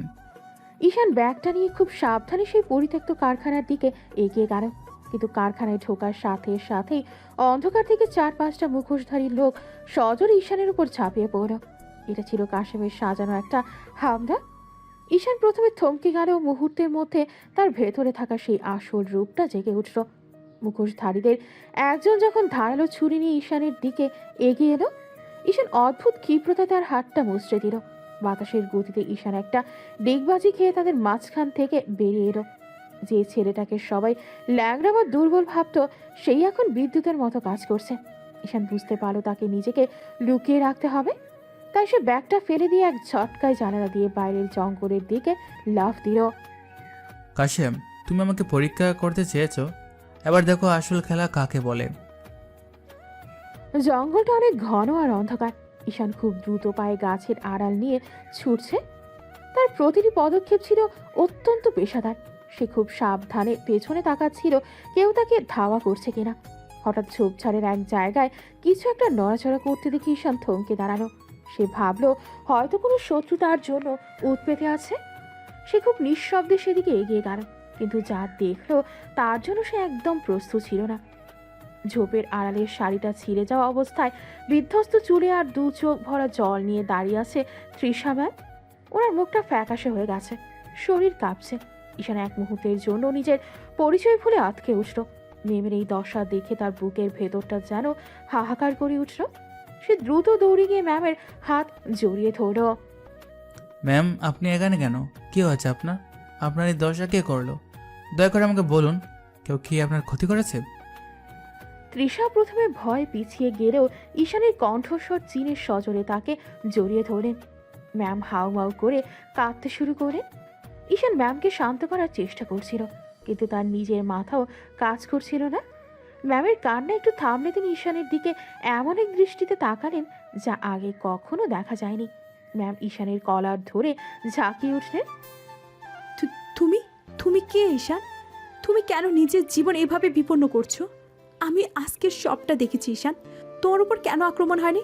তুমি একাই ওই 5টা গুন্ডাকে নাস্তানাবোধ করে দিয়েছো? তুমি যে নেশাখোর নও, তুমি যে অনেক বড় কোনো খেলোয়াড়, সেটা আমি আজ নিজের চোখে দেখলাম। কেন লুকাচ্ছ নিজেকে? ঈশান এক মুহূর্ত চুপ করে রইল। সে বুঝতে পারলো আর নাটক করে কোনো লাভ নেই। ম্যাম সব দেখে ফেলেছেন। ঈশানের চেহারা সেই অসহায় আর ভীতু ভাবটা নিমিষে উধা হয়ে গেল। তার ঠোঁটের কোণে ফুটে উঠল এক ডেভিল মার্কা শীতল হাসি। তার চোখের দৃষ্টি এখন আর নেশাগ্রস্ত ছাত্রের মতো নয়, বরং এক ভয়ঙ্কর খুনি বা গডফাদারের মতো। বাহ ম্যাম, আপনি তো অনেক কিছু দেখে বলছেন। আমি ভাবিনি আপনি এত গভীরে পৌঁছাবেন। আচ্ছা ঠিক আছে, যেহেতু সব জেনে গেছেন, তবে চলুন আপনাকে সবটা বলতেছি। কিন্তু তার আগে আমাকে একটা প্রশ্নের উত্তর দিন। আপনি এই ভয়ঙ্কর জঙ্গলে একা এই মাঝরাতে কী করছেন? আমি কি করব? প্রতিদিন আমার ইউনিভার্সিটির মেয়েদের লাশ পাওয়া যাচ্ছে। ড্রাগ দিয়ে ছোট ছোট ছেলেদের জীবন ধ্বংস করে দেওয়া হচ্ছে। আর আমি চুপ থাকবো? আমি নিজের ব্যক্তিগত উদ্যোগে ইনভেস্টিগেশন শুরু করেছি। আমি দেখতে চেয়েছিলাম এই জঙ্গলে রাতের বেলা কি হয়। আমি এই অপরাধের মূল খুঁজে বের করতে এসেছিলাম। ইনভেস্টিগেশন? কিসের ইনভেস্টিগেশন করছেন ম্যাম? আপনি কি কোনো আইনের লোক নাকি কোনো গোয়েন্দা? আপনি কি বুঝতে পারছেন আপনি কতটা রিস্ক নিয়েছেন?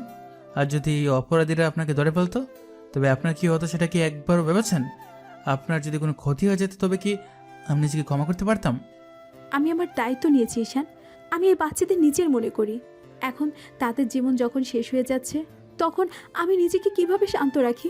আমি শিক্ষক, আমার কাজ শুধু বই পড়ানো নয়, ওদের রক্ষা করাও আমার ধর্ম। কিন্তু তুমি তুমি কে? তুমি কেন ওই ময়লা সাজ আর ছেঁড়া স্যান্ডেলের আড়ালে নিজেকে লুকিয়ে রেখেছো? আমি কে সেটা না জানি আপনার জন্য ভালো ম্যাম। তবে আপনি যে আগুন নিয়ে খেলছেন সেটা খুব বিপজ্জনক। আপনি ইনভেস্টিগেশন করতে এসেছেন ভালো কথা, কিন্তু আজ থেকে একা আর কোথাও যাবেন না। আমি এই শহর থেকে সব আবর্জনা পরিষ্কার করতে এসেছি, যেভাবে আপনি আপনার ক্লাসরুম পরিষ্কার করেন। তৃষা ম্যাম অবাক হয়ে ঈশানের দিকে তাকিয়ে রইলেন। যে ছেলেটাকে তিনি কয়েক ঘন্টা আগেও ঘৃণাভরে ক্লাস থেকে বের করে দিয়েছিলেন, সেই এখন এক অতি প্রাকৃত বীরের মতো তার সামনে দাঁড়িয়ে আছে। ঈশান তার পকেট থেকে একটা ছোট ডিভাইস বের করে সুলতানকে মেসেজ পাঠিয়ে দিল। সে বুঝতে পারছে আজকের এই রাত থেকেই সব সমীকরণ বদলে যাবে। ম্যামের নিরাপত্তা এখন ঈশানের কাছে সবচেয়ে বড় অগ্রাধিকার। ম্যাম চলুন, এখান থেকে কাশেমের লোকগুলো আশেপাশে থাকতে পারে। আজ রাতটা আপনার জন্য বড় এক অভিজ্ঞতার ছিল, কিন্তু মনে রাখবেন, আমি যা করি সেটা এই দেশের আর ক্যাম্পাসের মঙ্গলের জন্য করি। এখন থেকে আমি আপনাদের ছায়া হয়ে থাকবো।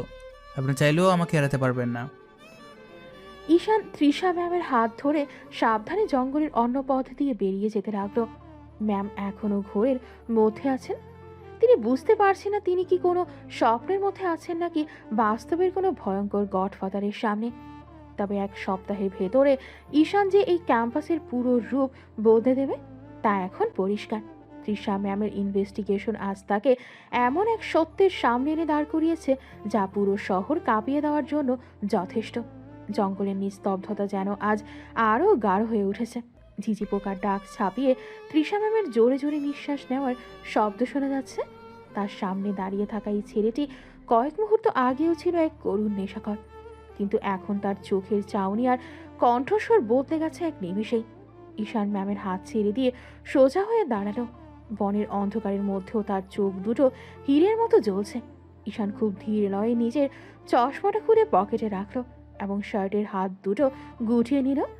তার চেহারা এখন আর কোনো দীনতা নেই, বরং ফুটে উঠেছে এক অজেয় রাজকীয় ভাব। ম্যাম, আপনি জানতে চেয়েছিলেন আমি কে? তবে শুনুন, আমি এই ইউনিভার্সিটির কোনো সাধারণ ছাত্র নই।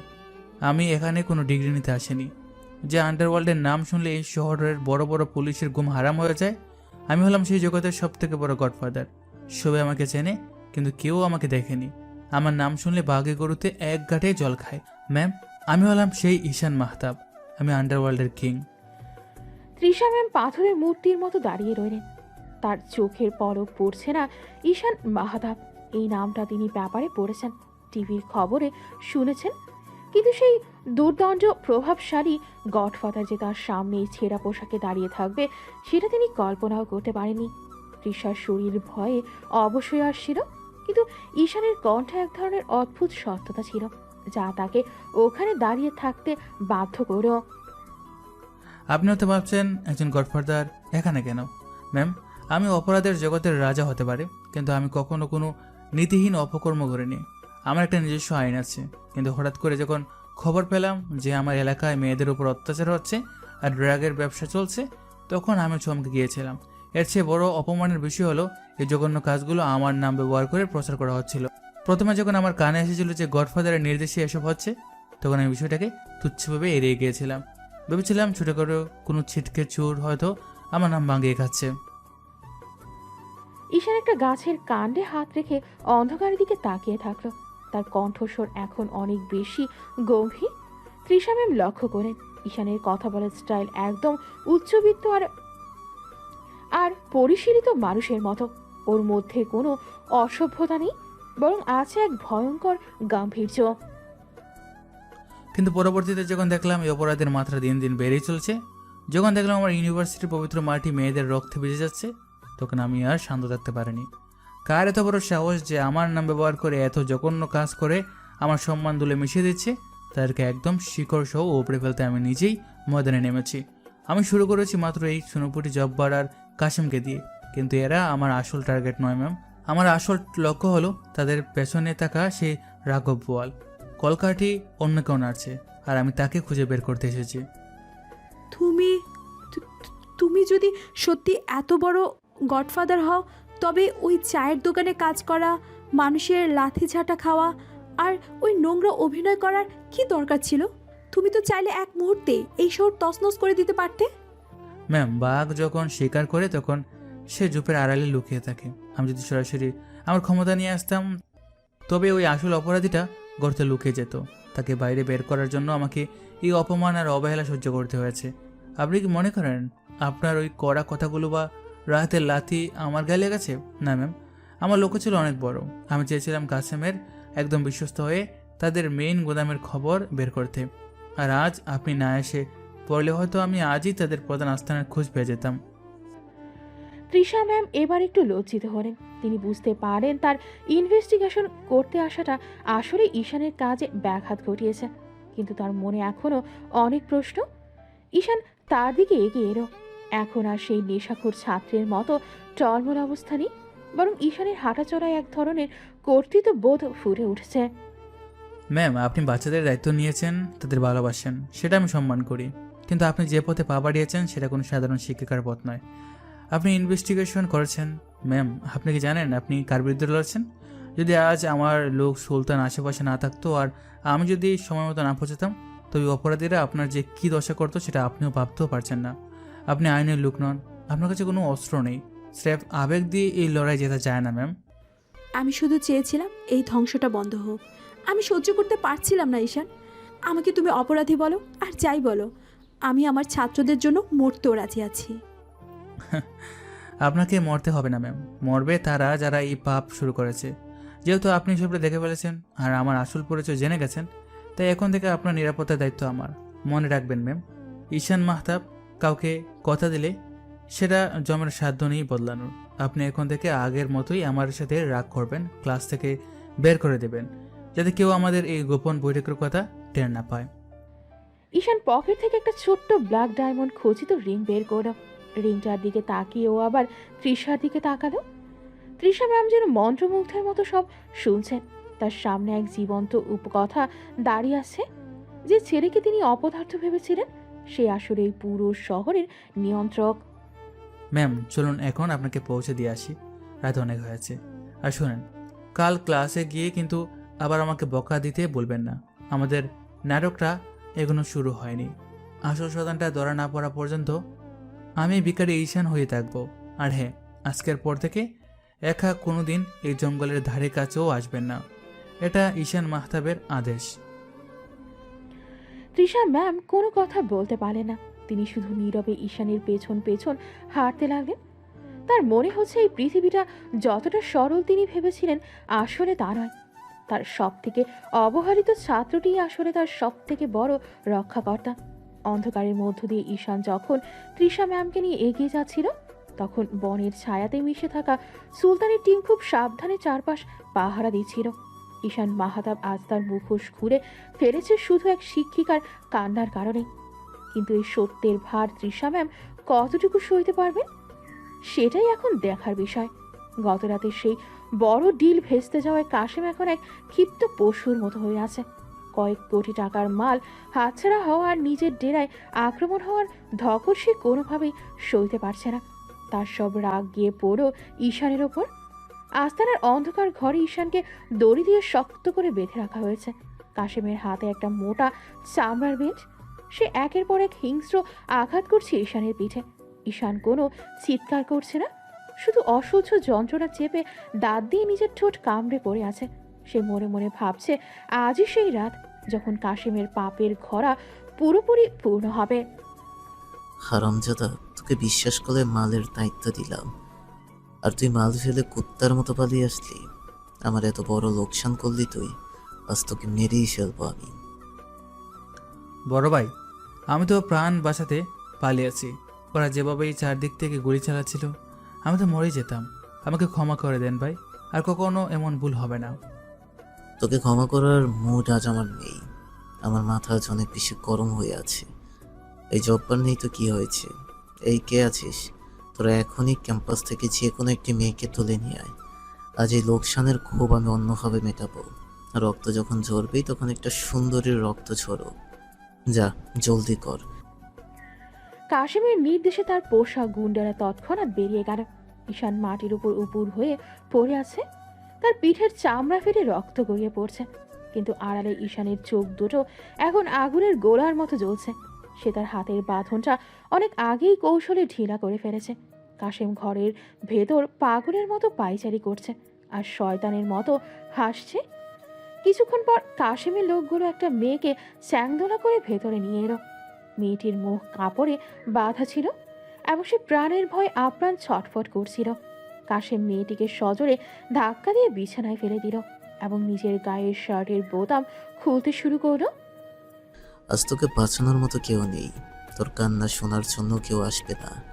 আগে তোকে শেষ করব, তারপরে ঈশানকে জ্যান্ত কুকুর দিয়ে খাওয়াবো। কাশেম যখন পৈশাচিক উল্লাসে মেয়েটির উপর ঝাঁপিয়ে পড়তে চাইল, ঠিক সেই মুহূর্তেই পুরো ঘরের বাতির ধপ করে নিভে গেল। এক সেকেন্ডের জন্য পুরো আস্তানা যেন কবরের মতো নিস্তব্ধ হয়ে গেল। কাশেম হঠাৎ অন্ধকার দেখে আতঙ্কিত হয়ে চিৎকার করে উঠল। ঠিক তখনই অন্ধকারের মাঝখান থেকে ভেসে এলো এক অত্যন্ত শীতল, গম্ভীর আর ভারী কণ্ঠস্বর। এই কণ্ঠ সেই ভীতু ঈশানের নয়, বরং স্বয়ং যমরাজের। কাশেম, তোর সময় শেষ হয়ে গেছে। নরকের দরজা এখন তোর জন্য পুরোপুরি খুলে গেছে। বাতি জ্বলে উঠতেই কাশেম দেখল ঈশান আর মেঝেতে পড়ে নেই। সে এখন ঘরের মাঝখানে যমদূতের মতো সোজা হয়ে দাঁড়িয়ে আছে, হাতের দড়ি ছিঁড়ে নিচে পড়ে আছে। ঈশানের চোখে এখন আর সেই অসহায়ত্ব নেই, বরং আছে এক ভয়ঙ্কর রাজকীয় হিংস্রতা। ঈশান এক ঝটকায় কাশেমের ঘাড়ে চেপে ধরল এবং তাকে দেয়ালের সাথে সজোরে আছাড় মারল। কাশেমের দাঁত ভেঙে রক্ত বের হতে শুরু করলো এবং সে যন্ত্রণায় কুঁকড়ে গেল। কাশেম বিশ্বাসই করতে পারছে না যে এই হাড় জিরজিরে ছেলেটার শরীরে এত শক্তি থাকতে পারে। তুই তুই কে? তোর হাতে এত শক্তি কোত্থেকে এলো? তুই তো একজন সামান্য নেশা করছিলি। আমি কে সেটা তো কাল সকালেই পুরো শহর জানতে পারবে। তবে আজ শুধু এটা জেনে রাখ যে তুই এতকাল এক জীবন্ত আগ্নেয়গিরির উপর দাঁড়িয়েছিলি। অনেক মেয়ের জীবন তুই শেষ করেছিস, অনেক পরিবার ধ্বংস করেছিস। আজ তোর চূড়ান্ত বিচার আমি করব। বল, তোর গডফাদারকে কার ইশারায় তুই এসব জঘন্য কাজ করতিস? আমি মরে গেলেও কারোর নাম বলবো না। আমাকে মেরে ফেললেও লাভ নেই। উনি তোকে ছেড়ে দেবেন না ঈশান। তুই খুব করুণভাবে মরে যাবি। তুই স্বীকার না করলেও আমার কিছু যায় আসে না কাশেম। তোকে মেরে আমি ঠিকই তোর মগজ থেকে সব তথ্য বের করে নিব। তোর গডফাদারকে আমি নর্দমার ড্রেনে ছুপিয়ে মারব। তবে তোর আগে তোর ওই পাপি হাত দুটো আমি শরীর থেকে চিরতরে আলাদা করব। ঈশান টেবিলের উপর রাখা একটা ধারালো রামদা এক ঝটকায় তুলে নিল। কাশেম ভয়ে চিৎকার করে উঠতে চাইল, কিন্তু ঈশান তার মুখে কাপড় গুজে দিয়ে তার আওয়াজ বন্ধ করে দিল। ঈশানের প্রতিটি কোপ ছিল অত্যন্ত ঠান্ডা মাথার এবং নিখুঁত। সে কোনো তাড়াহুড়া করল না। কাশেমকে অবর্ণনীয় নরক যন্ত্রণা দিয়ে তিল তিল করে মারল সে। কাশেমের প্রাণ যখন প্রায় ওষ্ঠাগত, তখন ঈশান তার কানের কাছে মুখ নিয়ে খুব নিচু স্বরে ফিসফিস করে বলল, আমি ঈশান মাহতাব, কাশিমের চোখ দুটো আতঙ্কে ছানা বড়া হয়ে গেল এবং সেই ভয়ঙ্কর আতঙ্ক নিয়েই সে শেষ নিঃশ্বাস ত্যাগ করল। ঈশান খুব শান্তভাবে রুমাল দিয়ে নিজের হাত থেকে রক্ত মুছে নিল। বিছানায় পড়ে থাকা মেয়েটির বাঁধন পরম মমতায় খুলে দিল সে। মেয়েটি তখনও ভয়ে থরথর করে কাঁপছিল। ঈশান নিজের গায়ের কালো হুডিটা খুলে মেয়েটিকে ঢেকে দিল এবং খুব নরম গলায় বলল, আর কোনো ভয় নেই বোন, সদানটা মরে গেছে। বাইরে আমার লোক আছে, তারা তোমাকে নিরাপদে গড়ে পৌঁছে দেবে। মেয়েটি ঈশানের দিকে অবাক হয়ে দেবদূতের মতো তাকিয়ে রইল। ঈশান ঘর থেকে বেরিয়ে আসতেই সুলতান তার বিশাল দলবল নিয়ে সামনে এসে দাঁড়ালো। সবার হাতে তখন অত্যাধুনিক সব অস্ত্র। বস, কাজ কি শেষ? কাসিমের বডি কি গুম করে ফেলার নির্দেশ দেবেন? না সুলতান, কাশিমের বড়িটা এমন এক প্রকাশ্য জায়গায় ফেলে রাখো যেন কাল সকালে পুলিশ আর এই ইউনিভার্সিটির সবাই সেটা দেখতে পায়। আমি চাই এই শহরের সব অপরাধীদের মনে আজ এক চরম আতঙ্ক ঢুকে যাক। আর শোনো, কাশিমের ফোনটা খুব ভালো করে চেক করো। তার শেষ কলটা কার কাছে গিয়েছিল আমি এখনই জানতে চাই। বস, আপনি কি এখন বাসায় ফিরবেন? আপনার পিঠের আঘাতগুলো কিন্তু অনেক গভীর দেখাচ্ছে। এই আঘাতগুলো আমাকে প্রতি মুহূর্তে মনে করিয়ে দেবে যে আমার মিশন এখনো শেষ হয়নি সুলতান। কাশিম তো শুধু একটা ছোট গুটি ছিল, আসল খেলোয়াড় এখনো অনেক দূরে এবং ধরা ছোঁয়ার বাইরে। তবে বেশি দিন নয়, আমি আসছি তার পুরো সাম্রাজ্য জ্বালিয়ে ছাড়কার করে দিতে। ঈশান আস্তানা থেকে বেরিয়ে রাতের অন্ধকারের সাথে একাকার হয়ে মিশে গেল। কাল সকালে যখন কাশিমের লাশ পাওয়া যাবে তখন পুরো বিশ্ববিদ্যালয়ে তোলপাড় শুরু হয়ে যাবে। তৃষা ম্যাম হয়তো তখন বুঝতে পারবেন যে ঈশান মাহাতাব তার চূড়ান্ত মিশন শুরু করে দিয়েছে। কিন্তু খুনিদের সেই আসল গডফাদার কি এত সহজে ধরা দেবে? ঈশানের এই রক্তক্ষয়ী যুদ্ধ এখন এক নতুন আর ভয়ঙ্কর বন এলো। কাশিমের আস্তানা থেকে বের হওয়ার পর ঈশানের শরীর আর সায় ছিল না। পিঠের ক্ষতগুলো থেকে অনবরত রক্ত ঝরছে আর কাশিমের সেই অমানসিক মারের যন্ত্রণায় তার মাথা ঝিমঝিম করছে। রাতের জনমানবহীন রাস্তা দিয়ে সে টলতে টলতে এগোচ্ছিল। চারপাশটা তার চোখের সামনে আবছা হয়ে আসছে। হঠাৎ একটা দ্রুতগামী গাড়ির তীব্র আলো জ্বালিয়ে তার দিকে ধেয়ে আসছিল। ঈশান এতই ক্লান্ত ছিল যে সে সরে যাওয়ার শক্তিটুকুও পাচ্ছিল না। ঠিক যখন গাড়িটা তাকে ধাক্কা দিতে যাবে অমনি একজোড়া হাত প্রচণ্ড শক্তিতে তাকে রাস্তার কিনারায় টেনে নিল। ঈশান আধ বোঝা চোখে তাকিয়ে দেখল তৃষা ম্যাম। ওনার চোখে মুখে তখন রাজ্যের উদ্বেগ। ঈশান, এ কি দশা তোমার? হে কি করেছো তুমি নিজের সাথে? তোমার পিঠ দিয়ে তো রক্ত পড়ছে। ঈশান, কথা বলো আমার সাথে। ম্যাম আপনি এখানে? কাশিম ও আর নেই ম্যাম, আমি পেরেছি। কথাগুলো বলতে বলতে ঈশানের চোখের পাতা ভারী হয়ে এলো। শরীরের সবটুকু শক্তি হারিয়ে সে তৃষা ম্যামের কাঁধের ওপর ঝরে পড়ল। ম্যাম তাকে বারবার ডাকলেও ঈশান আর সাড়া দিল না। সেই গভীর অচেতনে তলিয়ে গেল। তৃষা ম্যাম আর দেরি না করে খুব কষ্টে তাকে নিজের গাড়িতে তুললেন। পুলিশের ঝামেলা এড়াতে তিনি ঈশানকে কোনো হাসপাতালে না নিয়ে সরাসরি নিজের নির্জন ফ্ল্যাটে নিয়ে এলেন। সারা রাত ম্যাম এক ফোঁটাও ঘুমালেন না। পরম মমতায় তিনি ঈশানের ক্ষতগুলো পরিষ্কার করে দিলেন এবং নিজের হাতে ব্যান্ডেজ করে দিলেন। পরদিন সকালে যখন সূর্যের আলো জানালা দিয়ে ঈশানের মুখে পড়ল তখন সে ধীরে ধীরে চোখ মেলল। দেখল তৃষা ম্যাম তার শিওরে বসে আছেন। ওনার চোখ দুটো লাল হয়ে আছে। জ্ঞান ফিরেছে তোমার? এখন কেমন লাগছে শরীর? এ কি পাগলামি শুরু করেছো তুমি ঈশান? তোমার পিঠের অবস্থা দেখে আমি সারা রাত স্থির থাকতে পারিনি। ম্যাম আমি ঠিক আছি, আপনাকে অনেক কষ্ট দিলাম। আসলে কাশিম কাল রাতে একটা মেয়েকে তুলে এনেছিল, আমি ওকে সহ্য করতে পারিনি ম্যাম। সুতরাংটাকে নিজের হাতে শেষ করে দিয়েছি। ও মরার আগে স্বীকার করেছে যে ও একটা বড় চক্রের অংশ। তুমি একা ওই খুনিদের আস্তানায় গেলে। তুমি কি জানো তোমার সামান্য ভুলও তোমার জীবন চলে যেতে পারতো? তুমি এত বড় রিস্ক কেন নাও ঈশান? যদি তোমার বড় কোনো ক্ষতি হয়ে যেত তবে কি হতো? আমি নিজের ক্ষতির পরোয়া করি না ম্যাম, কখনোই করি না। যারা এই পবিত্র ক্যাম্পাসের মাটি মেয়েদের রক্তে ভিজিয়ে দিচ্ছে তাদের শেষ না করা পর্যন্ত আমি থামবো না। আমার জীবনের চেয়ে এই মেয়েগুলোর সম্মান আর ছাত্রদের ভবিষ্যৎ অনেক বেশি দামি ম্যাম। আমি শুধু ওই গডফাদারকে ধরতে চাই যার আড়ালে বসে এই সকল কলকাঠি নাড়ছে। ঈশানের কথাগুলো শুনে তৃষা ম্যাম আর এক মুহূর্তের জন্য স্তব্ধ হয়ে গেলেন। তিনি ঈশানের মুখের দিকে তাকিয়ে এক অদ্ভুত একাগ্রতা দেখতে পেলেন। যে ছেলেকে তিনি কিছুদিন আগে চরম ঘৃণা করেছিলেন আজ তার জন্য ওনার মনে এক গভীর শ্রদ্ধার মায়ার জন্ম নিল। ঈশানের এই নিঃস্বার্থ লড়াই দেখে তৃষা ম্যাম মনে মনে বেশ অবাক হলেন।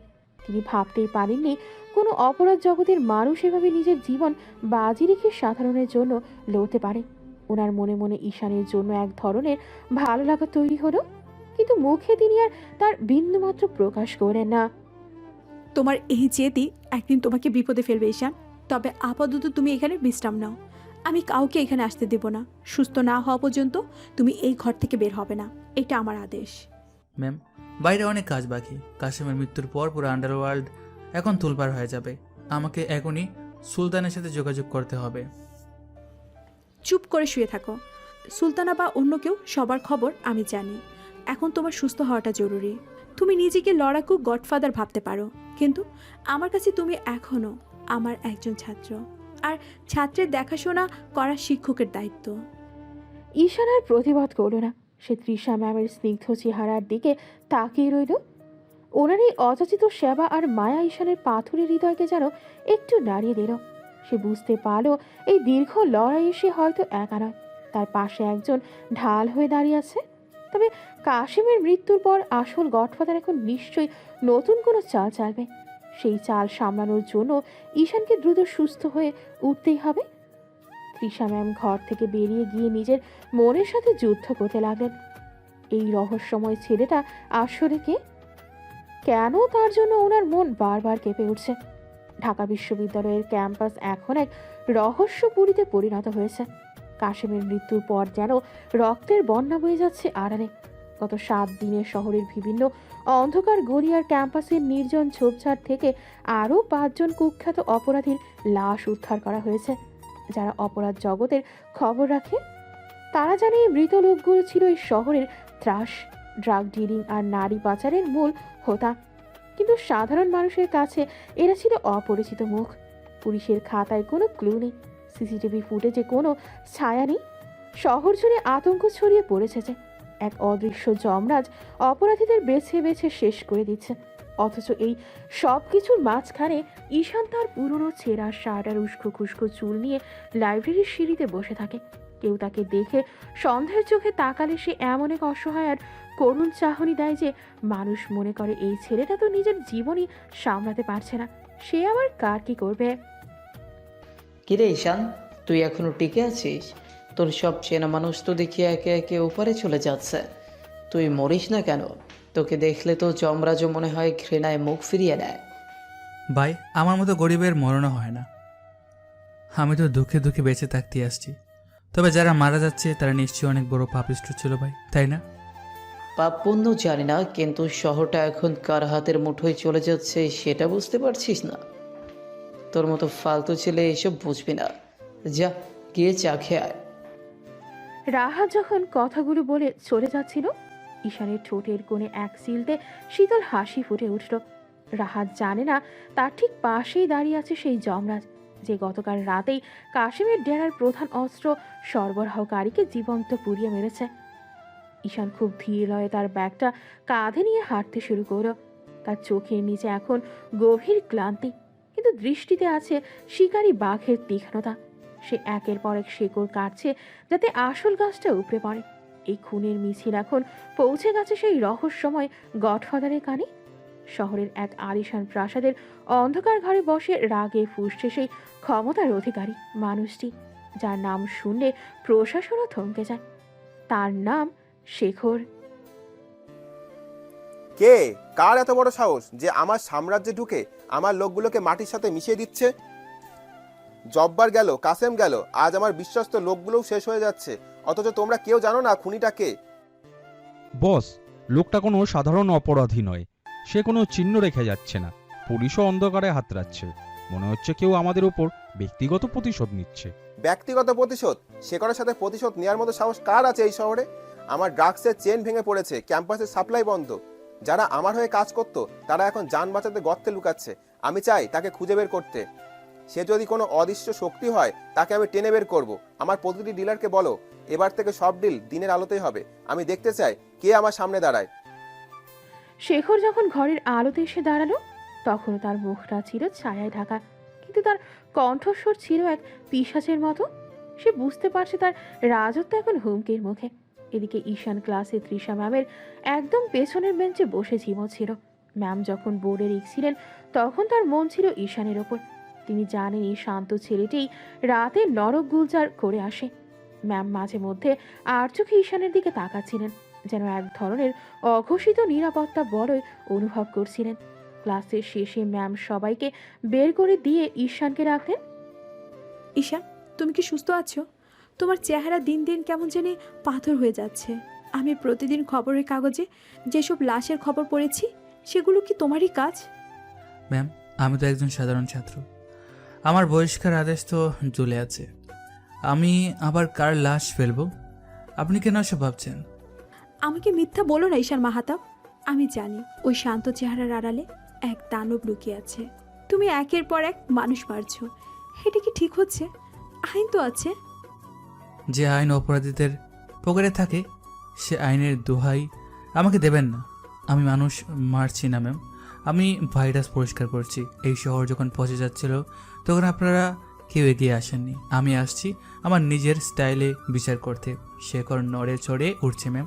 আমি শিওর সিংহাসন না পুরানো পর্যন্ত থামবো না। তৃষা ম্যাম ঈশানের কথা শুনে শিউরে উঠলেন। শেখর নামটা তিনি আগে কখনো শোনেননি, কিন্তু ঈশানের মুখে এই নামটা শোনা মাত্রই তিনি এক তীব্র আতঙ্ক অনুভব করলেন।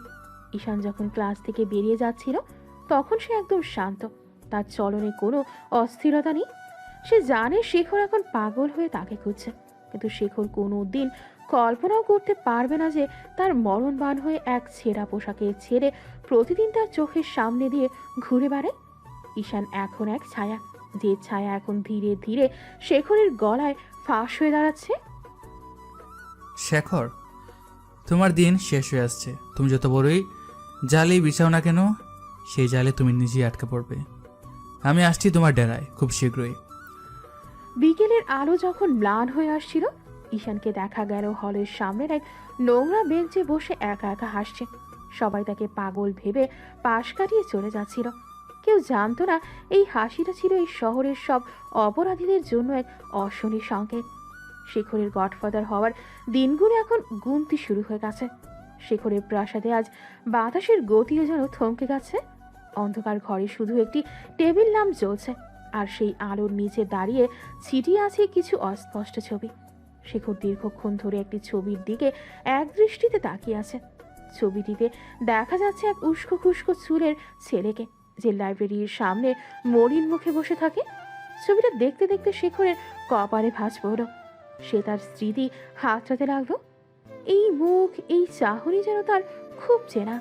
হঠাৎ তার মনে পড়ে গেল সেই দিনের কথা, যেদিন তার সবচেয়ে বিশ্বস্ত লোক জব্বারের লাশ পাওয়া গিয়েছিল। শেখর সেদিন খুব গোপনে ছদ্মবেশে ক্যাম্পাসে গিয়েছিল পরিস্থিতি বুঝতে। চারিদিকে যখন কান্নার রোল আর পুলিশের বাঁশি বাজছিল, তখন সে ভিড়ের মধ্যেই ছেলেটিকে দেখেছিল। এই তো সেই ছেলে। সেদিন যখন সবাই ভয়ে কাঁপছিল তখন এই ছেলেটা এক কোণে দাঁড়িয়ে শান্ত চোখে লাশের দিকে তাকিয়েছিল। ওর চোখ দুটো দেখে সেদিন আমি থমকে গিয়েছিলাম। ওর চোখে কোনো ভয় ছিল না, ছিল এক অদ্ভুত গভীরতা, যা সাধারণ কোনো নেশাখোরের হওয়ার কথা নয়। অথচ আজ সব গোয়েন্দা রিপোর্ট বলছে এই ছেলেটার নামই ঈশান। সবাই যাকে চেনে এক ভিখারি আর ড্রাগস অ্যাডিক্টেড হিসাবে। শেখর ছবিটা হাতে নিয়ে জানালার কাছে গিয়ে দাঁড়ালো।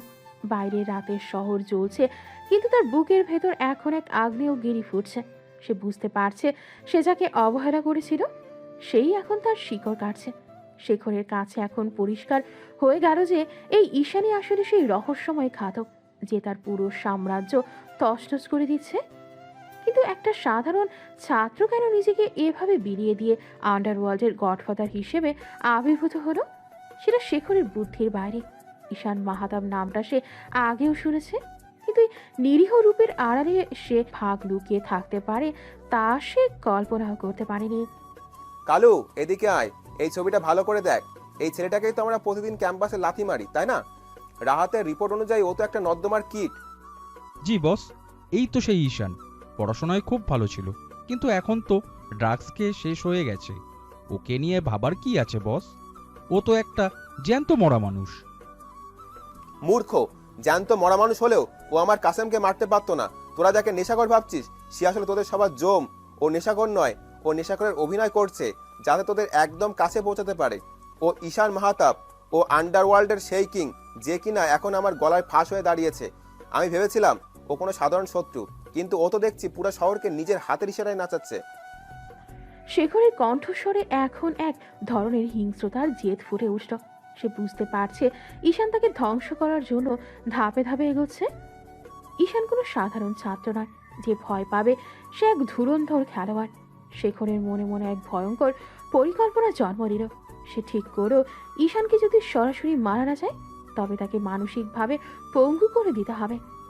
আর এই কাজে শেখরের তুরুপের তাস হবে তৃষা ম্যাম। শেখর জানে ঈশান তৃষা ম্যামকে সম্মান করে এবং ম্যামই এখন ঈশানের একমাত্র দুর্বলতা। ও আমার লোককে মারছে, আমার ব্যবসা নষ্ট করছে। ঠিক আছে ঈশান মাহতাব, তুমি যদি গডফাদার হও তবে আমিও এই নরকের শয়তান। তুমি নিজেকে বাঁচাতে পারবে, কিন্তু তোমার ভালোবাসার মানুষদের বাঁচাতে পারবে তো? তোমার এই তিশা ম্যামকে যদি আমি তুলে নিয়ে আসি তখন তোমার এই রাজকীয় তেজ কোথায় থাকবে? আমি তোমায় ধ্বংস করবো ঈশান, তিল তিল করে ধ্বংস করব। এদিকে ক্যাম্পাসের হোস্টেলের ছাদে একা দাঁড়িয়ে আছে ঈশান। ঠান্ডা বাতাস তার চুলে দোলা দিয়ে যাচ্ছে। সে জানে শেখর এতক্ষণে তার পরিচয় পেয়ে গেছে। তার হাতে থাকা ফোনটি একবার ভাইব্রেট করল। সুলতানের মেসেজ। বস, শেখর আপনার হাতের ছবি পেয়েছে। ও এখন পাগলের মতন রিয়্যাক্ট করছে। ঈশান একটা দীর্ঘশ্বাস ফেলে আকাশের দিকে তাকালো। তার মুখের সেই পরিচিত মৃদু হাসি, যা এখন আরো বেশি রহস্যময়। শেখর, তুমি দেরি করে ফেলেছ। শিকারী যখন বাঘের গুহায় ঢুকে পড়ে তখন বাঘের ছবি দেখে কোনো লাভ হয় না। তুমি আমার ছবি পেয়েছো, কিন্তু আমি তোমার ঠিকানা পেয়ে গেছি। তুমি ভাবছো তুমি তৃষা ম্যামকে ব্যবহার করবে? এটাই হবে তোমার জীবনের সবথেকে বড় ভুল। কারণ ঈশান মাহতাব যখন তার আপন মানুষের গায়ে আঁচড় লাগে তখন সে মানুষ থাকে না, হয়ে যায় সাক্ষাৎ আজরাইল। ঈশান ফোনটা পকেটে রেখে নিচে নেমে এলো। সে জানে কালকে সূর্যোদয় এক নতুন যুদ্ধের সূচনা করবে। ক্যাম্পাসের সাধারণ ছাত্ররা কালও দেখবে সেই অসহায় ঈশানকে, কিন্তু আড়ালে আড়ালে আন্ডারওয়ার্ল্ডের দুই দানব এখন মুখোমুখি দাঁড়ানোর প্রস্তুতি নিচ্ছে। শেখর যেমন ঈশানকে ধ্বংস করার জন্য মরিয়া, ঈশানও তেমনি শেখরের পুরো অস্তিত্ব মিটিয়ে দেওয়ার জন্য শান্তভাবে জাল বিছিয়ে রেখেছে। এই রহস্যের জট এখন দ্রুত খুলতে শুরু করেছে, আর এর শেষ যে অনেক বেশি রক্তক্ষয়ী হবে তা বলাই বাহুল্য। খেলা এখন সামনাসামনি শেখর। তুমি তোমার চাল চালো, আমি আমারটা চালি। দেখা যাক শেষ হাসিটা কে আসে। শহরের শেষ প্রান্তের সেই বিশাল পরিত্যক্ত গোডাউনটি আজ এক বিভীষিকার সাক্ষী হতে যাচ্ছে। চারদিকে নোনা ধরা দেয়াল আর মরচে পড়া লোহার স্তূপের মাঝে একটি কাঠের চেয়ারে হাত পা শক্ত করে বাঁধা অবস্থায় বসে আছে ঈশান। তার মাথাটা নিচের দিকে ঝুলে আছে। কপাল বেয়ে গড়িয়ে পড়া তাজা রক্ত চিবুক হয়ে মাটিতে টপ টপ করে পড়ছে। শেখরের লোকগুলো তাকে ক্যাম্পাস থেকে অতর্কিত আক্রমণে অচেতন করে তুলে এনেছে। গোডাউনের ওপরের ভাঙা টিনের চাল দিয়ে চাঁদের আলো এসে পড়ছে ঈশানের বিবর্ণ মুখে। শেখর তার দামি চামড়ার সোফায় বসে আয়েশ করে দামি সিগারেট টানছে। তার মুখে এক পৈশাচিক জয়ের উল্লাস। সে তার পাশে দাঁড়িয়ে থাকা এক বিশাল দেহী গুন্ডাকে ইশারা করল। লোকটা এক বালতি বরফ ঠান্ডা জল সজোরে ঈশানের মুখের ওপর ছুঁড়ে মারল। ঈশান একটা ঝাঁকুনি দিয়ে চোখ মেলল। শেখর ধীরে ধীরে উঠে ঈশানের সামনে এসে দাঁড়ালো এবং ঈশানের চোখের ওপর থাকা কালো কাপড়ের বাঁধনটা এক ঝটকায় খুঁড়ে ফেলল। কিরে ঈশান মাহতাব, আন্ডারওয়ার্ল্ডের আসল রাজা হয়ে শেষমেশ এই শিয়ালের গর্তে ধরা পড়লি। তোকে তোর এই নিরাপদ গর্ত থেকে বের করে আনতে আমার অনেক দাম জামা আর নাটক করতে হয়েছে। তুই কি ভেবেছিলি তোর এই ভিখারি ছাত্রের জঘন্য ছদ্মবেশ দিয়ে তুই সারা জীবন আমাকে নাকে দড়ি দিয়ে নাচাবি? আজ তোর সেই মিথ্যে রাজত্বের শেষ দিন। শেখর, তুই বড় দেরি করে ফেলেছিস। বাঘকে ঘাসে বন্দি করে তুই ভাবছিস তুই এই যুদ্ধ জিতে গেছিস। আসলে তুই নিজেই নিজের মৃত্যুর পরোয়ানায় নিজেই সই করেছিস। আমি এখানে বন্ধু হয়ে আসিনি, তোকে নরকের পথ দেখাতে এসেছি। তোর তেজ তো এখনো কমেনি দেখছি। তুই কি জানিস তোর চারপাশটা এখন আমার কয়েকশো সশস্ত্র লোক দিয়ে ঘেরা। আমার এক ইশারায় তোকে ওরা কিমা বানিয়ে কুত্তাদের খাওয়াবে। তুই আমার বছরের পর বছর ধরে গড়া ব্যবসা নষ্ট করেছিস, আমার লোকদের পশুর মতো মেরেছিস। আজ প্রতিটি রক্তবিন্দুর হিসাব দিতে হবে তোকে। শেখর যখন ঈশানের অপমানে অন্ধ হয়ে তাকে সজোরে চড় মারার জন্য হাত তুলল, ঠিক সেই মুহূর্তে এক অলৌকিক আর ভয়ঙ্কর কাণ্ড ঘটে গেল। ঈশান এক অদ্ভুত শারীরিক কৌশলে লোহার চেয়ারের স্ক্রুগুলো আগে আলগা করে ফেলেছিল। আসলে সে এতক্ষণ অচেতন থাকার যে ভান করছিল তা ছিল শেখরকে কাছাকাছি আনার এক নিখুঁত চাল। এক সেকেন্ডের ভগ্নাংশের ব্যবধানে ঈশান তার হাতের বাঁধন ছিন্ন ভিন্ন করে শেখরের উত্তোলিত হাতটা মাঝপথেই লোহার সারাশির মতো ধরে ফেলল। শেখরের চোখের মনি আতঙ্কে স্থির হয়ে গেল। ঈশানের হাতের কবজিতে এখন কয়েক গুণ বেশি ইস্পাতের শক্তি। ঈশান এক নিমিষেই শেখরের হাতটা মুচড়ে ভেঙে দিল। হাড় ভাঙার মটমট শব্দে পুরো গোডাউন কেঁপে উঠল। ঠিক সেই মুহূর্তে গোডাউনের চারদিকে দেয়াল আর ছাদ ফুটো করে শত শত লাল লেজার লাইট শেখরের সব লোকের বুকের ওপর এসে স্থির হলো। সুলতানের অত্যাধুনিক কমান্ডো বাহিনী নিঃশব্দে পুরো এলাকাটি ঘিরে ফেলেছে। এ কি হচ্ছে? আমার লোকরা কোথায় গেল? গার্ডস, তোরা কোথায়? তোরা কি মরে গেছিস? ধর একে, মার একে। তোর গার্ডরা এখন পরকালে টিকিট কাটছে শেখর। তুই যাদের উপর ভরসা করে এই ধম্প দেখাচ্ছিলি তারা আমার এই গোডাউনে পা রাখার আগে দুনিয়া থেকে বিদায় নিয়েছে। এখন এই জনমানবহীন ঘরে শুধু তুই আর আমি। তোর আর আমার মাঝখানে এখন আর কোনো দেয়াল নেই। শেখর প্রাণের ভয়ে থরথর করে কাঁপতে কাঁপতে পিছিয়ে যেতে চাইল, কিন্তু পেছনে থাকা বিশাল লোহার পিলারে ধাক্কা খেয়ে সে আটকে গেল। ঈশান এক ক্ষুধার্ত বাঘের মতো ক্ষিপ্রতার শেখরের উপর ঝাঁপিয়ে পড়ল। শুরু হলো এক অসম আর রক্তক্ষয়ী সংঘর্ষ। শেখর বাঁচার জন্য আপ্রাণ হাত পা ছুড়ছিল, কিন্তু ঈশানের প্রতিটি ঘুষি আর পদাঘাত ছিল হাড় গুঁড়ো করে দেওয়ার মতো শক্তিশালী। ঈশান শেখরকে চুলের মুঠি ধরে টেনে হিঁচড়ে গোডাউনের মাঝখানে নিয়ে এলো। শেখরের সেই বহু মূল্যবান রেশমি পোশাক এখন নিজের রক্তে আর মেঝেতে থাকা নোংরা আবর্জনায় মাখামাখি হয়ে গেছে। ঈশান তার পকেট থেকে একটি বিশেষ ডিজাইনের ধারালো ছোরা বের করে শেখরের গলার ঠিক নিচে ধরো। তোকে শেষ করার আগে একটা শেষ কথা জানতে চাই। কেন তুই আমার নাম ব্যবহার করে এই ড্রাগের কারবার আর নিরীহ মেয়েদের উপর জঘন্য নির্যাতন শুরু করেছিলি? কেন আমাকে পুরো দুনিয়ার সামনে কলঙ্কিত করার এই নীল নকশা এঁকেছিলি? কারণ আমি জানতাম তুই এই আন্ডারওয়ার্ল্ডের আসল গডফাদার। আমি যদি তোর নামে এসব জঘন্য কাজ করি তবে পুরো দুনিয়া তোকে ঘৃণা করবে। পুলিশ থেকে শুরু করে মিডিয়া, এমনকি তোর আপনজনরাও ধ্রুব সত্য হিসাবে বিশ্বাস করবে যে তুই এই জঘন্য কাজগুলো করেছিস। অন্ধকার জগতের রাজা যখন তুই, তখন সব পাপের দায়ভার তোর ঘাড়ে চাপানো ছিল সব থেকে সহজ কাজ। আমি চেয়েছিলাম তোর সেই দুর্ভেদ্য আর সম্মানিত ইমেজটা চিরতরে ধুলোয় মিশিয়ে দিতে। তুই মরার পরেও যেন লোকে তোকে ঘৃণাভরে স্মরণ করে, সেটাই ছিল আমার লক্ষ্য। তুই আমার ইমেজ নষ্ট করার চেষ্টা করেছিস, সেটা নিয়ে আমার কোনো আক্ষেপ নেই। কিন্তু তুই আমার পবিত্র ক্যাম্পাসের মাটি আমাদের বোনদের রক্তে ভিজিয়েছিস। আমাদের বাইরের জীবন নেশার বিষে নীল করেছিস। এই অপরাধের কোনো ক্ষমা নেই শেখর। তুই বলেছিলি না আমি অন্ধকার জগতের গডফাদার? হ্যাঁ, আমি গডফাদার ঠিকই, কিন্তু তোদের মতো জঘন্য আর বিষধর সাপের গডফাদার। আমি জানি কিভাবে বিষদাঁত ওপরে ফেলে বিষধরদের মারতে হয়। ঈশান আর একটি মুহূর্ত সময় নষ্ট করল না। শেখর কিছু একটা মিনমিন করে বলতে চাইছিল, কিন্তু তার আগে ঈশান তার ছোড়াটা শেখরের বুকের ঠিক মাঝখানে আমূল বসিয়ে দিল। শেখরের দেহটা যন্ত্রণায় একবার কেঁপে ওঠে, নিথর হয়ে মেঝেতে আছড়ে পড়ল। তার চোখ দুটো চূড়ান্ত আতঙ্কে ঠিকরে বেরিয়ে এলো। ঈশান অত্যন্ত শান্তভাবে দাঁড়িয়ে নিজের হাত থেকে রক্তের ছিটে ফোঁটা মুছে ফেলল। তার চেহারা এখন কালো, কোনো রাগ বা উত্তেজনা নেই, আছে কেবল এক গভীর তৃপ্তি। সুলতান তার দলবল নিয়ে ভেতরে ঢুকে ঈশানের সামনে এসে সেরো দিল। বস, সব কাজ শেষ। শেখরের পুরো সিন্ডিকেট আর নেটওয়ার্ক আমরা গোড়া থেকে উপড়ে ফেলেছি। এই শহরের মাটি এখন অনেকটা পরিষ্কার। আপনার নির্দেশ পেলে বডিটাও সরিয়ে ফেলি। এখনও অনেক কাজ বাকি সুলতান। শেখর মরছে মানেই সব শেষ নয়। তার ছড়িয়ে দেওয়া বিষ এখনও অনেকের মস্তিষ্কে ঢুকে আছে। চলো এবার ক্যাম্পাসের পুরোটা জঞ্জাল মুক্ত করার পালা। কাল সকালে পুরো শহর যখন জাগবে তারা যেন বুঝতে পারে যে ঈশান মাহতাব ফিরে এসেছে এবং আর অপরাধীদের আর 1 ইঞ্চি জমিও এই মাটিতে নেই। ঈশান গোডাউন থেকে বেরিয়ে রাতের শীতল বাতাসের দিকে মুখ করে দাঁড়ালো। তার মাথায় তখন বারবার তৃষা ম্যামের সেই উদ্বিগ্ন মুখটা ভেসে উঠছিল। ম্যাম হয়তো কাল সকালে খবরের কাগজের পাতায় এক নতুন ভোরের সংবাদ দেখবেন। যে ছেলেটাকে সবাই ভিখারি আর নেশাখোর ভেবে ঘৃণ্য চোখে সরিয়ে দিয়েছিল, সে আজ নিজের পরিচয় গোপন রেখে শহরকে এক মরণবিধি থেকে বাঁচিয়ে ফিরল।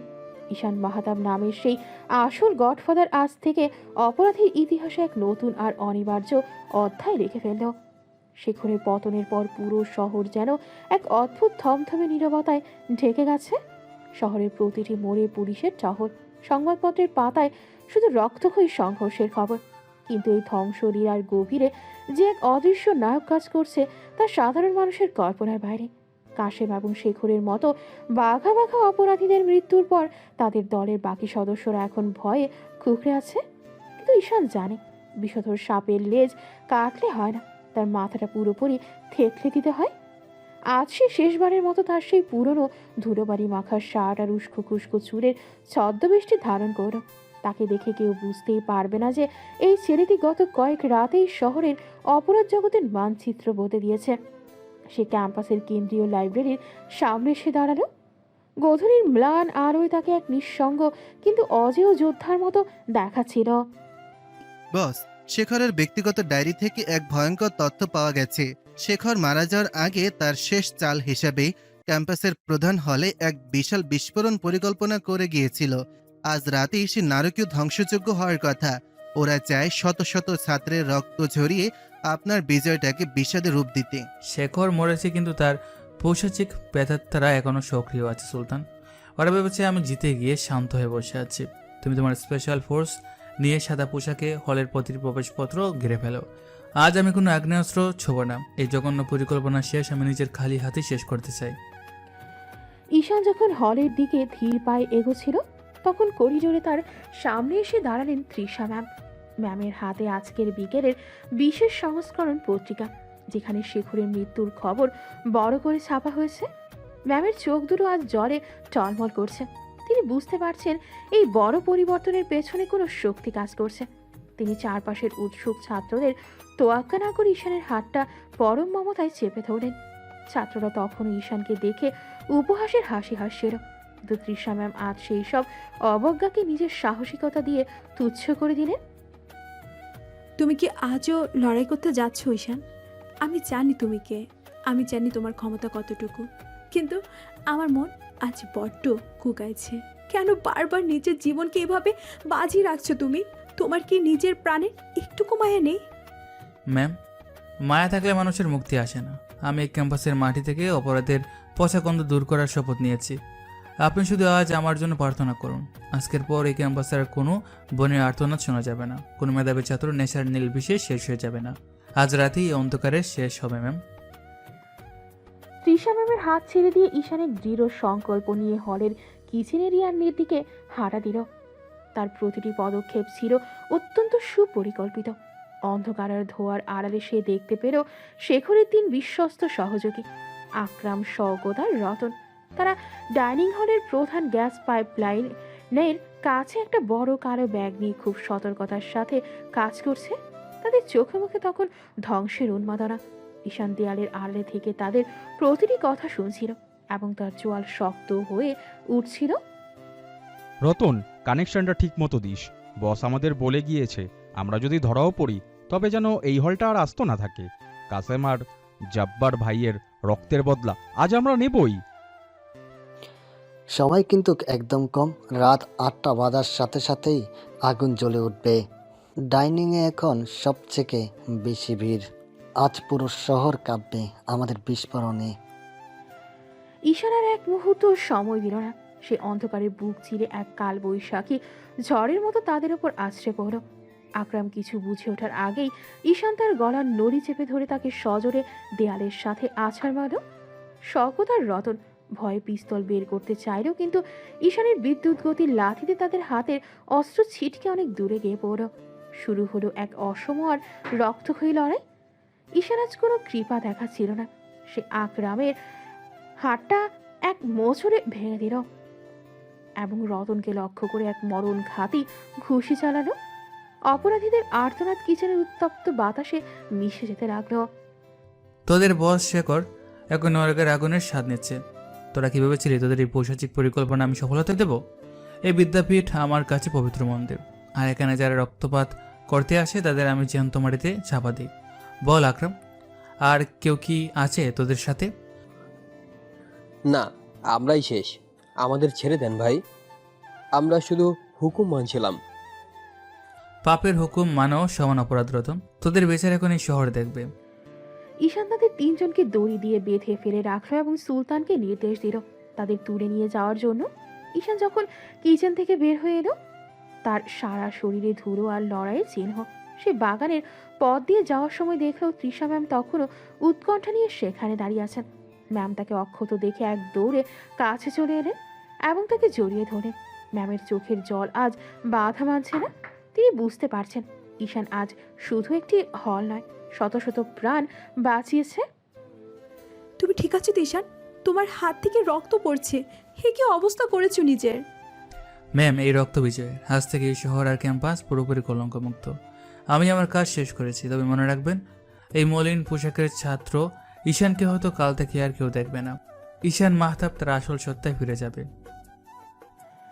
ঈশান আকাশের দিকে তাকিয়ে এক শান্ত হাসি দিল। আজ রাতের পর পুরো বিশ্বের গণমাধ্যমে খবর ছড়িয়ে পড়বে এক ছদ্মবেশী যোদ্ধার কথা, যে একাই একটি অপরাধ সাম্রাজ্য ধুলোয় মিশিয়ে দিয়েছে। বিশ্বব্যাপী জানবে যে অন্ধকার জগতের গডফাদার হয়েও কেউ কিভাবে দেশের জন্য নিজের জীবন বাজি রাখতে পারে। পুরো পৃথিবী আজ তাকে এক নামে চিনবে এবং তার সাহসিকতাকে সেলুট জানাবে।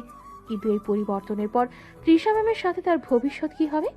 ঈশান কি তার আভিজাত্য নিয়ে সবার সামনে আসবে, নাকি সে আবারও কোনো নতুন রহস্যের আড়ালে হারিয়ে যাবে? গতরাতে সেই রুদ্ধশ্বাস ঘটনার পর আজ ক্যাম্পাসের সকালটা অন্যরকম। ভোরের আলো ফুটতেই দেখা গেল বিশ্ববিদ্যালয়ের প্রধান ফটকের সামনে কালো রঙের দামি ল্যাম্বরগিনি আর এসইউভি গাড়ির এক বিশাল বহর দাঁড়িয়ে আছে। শত শত কালো স্যুট পরা বডিগার্ড পুরো এলাকা ঘিরে রেখেছে। ছাত্রছাত্রী আর শিক্ষকরা বিস্ময়ে হতবাক হয়ে দেখছেন কার জন্য এই রাজকীয় আয়োজন।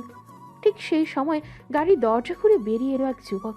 তার পরনে দামি ইতালিয়ান স্যুট, চোখে ডার্ক সানগ্লাস আর চুলে নিখুঁত স্টাইল। কেউ বিশ্বাসই করতে পারছে না যে এই সুপুরুষ যুবকটি আসলে সেই ধুলোবাড়ি মাখা অবহেলিত ছাত্র ঈশান। আজ সে আর ছদ্মবেশে নেই, আজ সে আন্ডারওয়ার্ল্ডের একচ্ছত্র অধিপতি ঈশান মাহতাব। এটা কি সত্যি ঈশান, যাকে আমরা প্রতিদিন অপমান করেছি? সে আসলে এত বড় ঘরের ছেলে? ওর এই রাজকীয় দাপট দেখে তো আমার হাত পা কাঁপছে। ছি, আমরা ওকে কতটা ভুল বুঝেছিলাম। ও তো আসলে আমাদের এই শহরটাকে বাঁচিয়েছে। আর সারা বিশ্বের নিউজ পোর্টালে ওর ছবি। ও ড্রাগ অ্যাডিক্টেড নয়, ও তো ড্রাগ সম্রাটদের জম। ঈশান কারো দিকে তাকাচ্ছে না। তার গম্ভীর্যপূর্ণ হাঁটা চলায় আজ এক ধরনের রাজকীয় আভিজাত্য। সে সোজা এগিয়ে গেল তার ডিপার্টমেন্টের দিকে। করিডোরে পা রাখতেই সবাই দুপাশে সরে দাঁড়িয়ে তাকে সম্মান জানালো। প্রিন্সিপাল স্যার পর্যন্ত এগিয়ে এসে তাকে জড়িয়ে ধরেন। কিন্তু ঈশানের চোখ খুঁজছিল সেই একজনকে, যার শাসনের আড়ালে সে মমতা খুঁজে পেয়েছিল। কিছুক্ষণ পর সে দেখল তৃষা ম্যাম স্তব্ধ হয়ে এক কোণে দাঁড়িয়ে আছেন। তার চোখে জল, কিন্তু মুখে এক অদ্ভুত গর্বের হাসি। ঈশান ম্যামের সামনে গিয়ে দাঁড়ালো এবং খুব নিচু হয়ে তাকে সালাম করল। ম্যাম, আজ আমি আপনার সেই অবাধ্য ছাত্র হিসেবে আসিনি। আজ আমি আপনার সামনে দাঁড়িয়েছি আমার আসল পরিচয়। আমি কি আপনার সেই বহিষ্কার আদেশটা ফেরত পেতে পারি, নাকি আজকেও আমাকে গেট আউট বলবেন? তুমি কি পাগল ঈশান? আমি তো তোমাকে ঘৃণা করিনি, আমি শুধু তোমার ধ্বংস সহ্য করতে পারছিলাম না। কিন্তু তুমি যে এত বড় একজন মানুষ সেটা আমি খুনাক্ষরও বুঝিনি। তুমি চলে যাচ্ছ, তাই না? তোমার মিশন তো শেষ। হ্যাঁ ম্যাম, আমার কাজ শেষ। এই ক্যাম্পাসে এখন নিরাপদ। অন্ধকার জগতের কাজ অন্ধকারই মানায়। আমি আমার সেই জগতে ফিরে যাচ্ছি। ভালো থাকবেন ম্যাম। ঈশান যখন পেছন ফিরে চলে যেতে শুরু করলো, তখন তৃষা ম্যামের বুকের ভেতরটা হাহাকার করে উঠল। তিনি বুঝতে পারলেন এই ছেলেটির প্রতি তার ভালো লাগাটা অনেক গভীরে পৌঁছে গেছে। এটি কেবল একজন শিক্ষিকার ছাত্রের প্রতি ভালোবাসা নয়, এটি তার চেয়েও বেশি কিছু। ঈশান যখন তার গাড়ির কাছে পৌঁছে দরজা খুলতে যাবে, ঠিক তখন তৃষা ম্যাম চিৎকার করে উঠলেন। ম্যাম দৌড়ে গিয়ে ঈশানের পথ আঁকড়ে দাঁড়ালেন। তার নিঃশ্বাস দ্রুত বইছে এবং চোখের জল গাল বেয়ে গড়িয়ে পড়ছে। তুমি কি আসলে এতটা নিষ্ঠুর ঈশান মাহতাব? তুমি কি ভেবেছো তুমি এই শহর থেকে সব অপরাধ মুছে দিয়ে আমার মন থেকে নিজেকে মুছে দিতে পারবে? তুমি শিখেছো যে পৃথিবীটা খুব খারাপ, কিন্তু তুমি একবারও বুঝতে চাওনি যে এই খারাপ পৃথিবী তো কেউ তোমাকে নিজের জীবনের চেয়েও বেশি ভালোবেসে ফেলেছে। আমাকে ফেলে তুমি কোথাও যেতে পারবে না। ম্যাম, আমার জীবনটা আগুনের উপর হাঁটার মতো। আমার সাথে থাকলে আপনার বিপদের শেষ থাকবে না। কেন নিজের শান্ত জীবনটা আমার জন্য নষ্ট করতে চাইছেন? বিপদ তো অনেক আগে থেকেই ছিল ঈশান, কিন্তু তুমি যখন ছিলে না তখন ভয়ের শেষ ছিল না। এখন আমার কাছে সব থেকে বড় ভয় হলো তোমাকে হারানো। তুমি গডফাদার হও বা কোনো সাধারণ ছাত্র, আমার তাতে কিচ্ছু যায় আসে না। আমি শুধু তোমাকে আমার পাশে চাই। আমি তোমাকে ভালোবাসি ঈশান, ভালোবাসি। ঈশান স্তব্ধ হয়ে গেল। তার পাথুরে হৃদয়ে যেন আজ প্রেমের এক বিশাল ঢেউ আসছে পড়ল। সে সানগ্লাসটা ঘুরে তৃষা ম্যামের চোখের দিকে তাকালো। ম্যামের চোখে সেই সত্যতা আর আবেগ দেখে ঈশান আর নিজেকে ধরে রাখতে পারল না। সে ম্যামের হাত দুটো নিজের হাতের মুঠোয় নিল এবং খুব আলতো করে তার কপালে একটা চুমু খেল। সারা ক্যাম্পাসের মানুষ তখন অবাক হয়ে দেখছে এই মহাকাব্যিক দৃশ্য। আন্ডারওয়ার্ল্ডের কিং আজ ভালোবাসার কাছে পরাজিত হয়েছে। আমি ভেবেছিলাম আমার জীবনে প্রেমের কোনো জায়গা নেই, কিন্তু আপনি আমার সেই ভুল ভেঙে দিয়েছেন। আজ থেকে ঈশান মাহতাব একা নয়, এই বিশাল সাম্রাজ্যের রানী হয়ে আপনি আমার পাশেই থাকবেন। চলুন ম্যাম, এবার এক নতুন জীবনের দিকে যাত্রা করি। ঈশান খুব যত্ন করে গাড়ির দরজা খুলে দিল এবং তৃষা ম্যামকে ভেতরে বসালো। সুলতান এবং তার পুরো বাহিনী সমস্বরে তাদের লিডারকে সেলুট দিল। পুরো বিশ্ব আজ জানলো ঈশান মাহতাবের বীরত্বের কথা, কিন্তু তৃষা জানলো ঈশানের সেই কোমল হৃদয়ের কথা যা কেবল তার জন্যই স্পন্দিত হয়। ল্যাম্বরগিনিটা যখন ধুলো উড়িয়ে ক্যাম্পাসের বাইরে চলে যাচ্ছিল, তখন পেছনে পড়ে রইল এক কলঙ্কমুক্ত পবিত্র ক্যাম্পাস। অপরাধীদের ত্রাস আর অন্ধকারের গডফাদার আজ তার ভালোবাসাকে নিয়ে এক নতুন ভোরের দিকে এগিয়ে গেল। তাদের এই প্রেমের গল্প এই ক্যাম্পাসের বাতাসে আজীবন অমর হয়ে থাকবে। সমাপ্ত।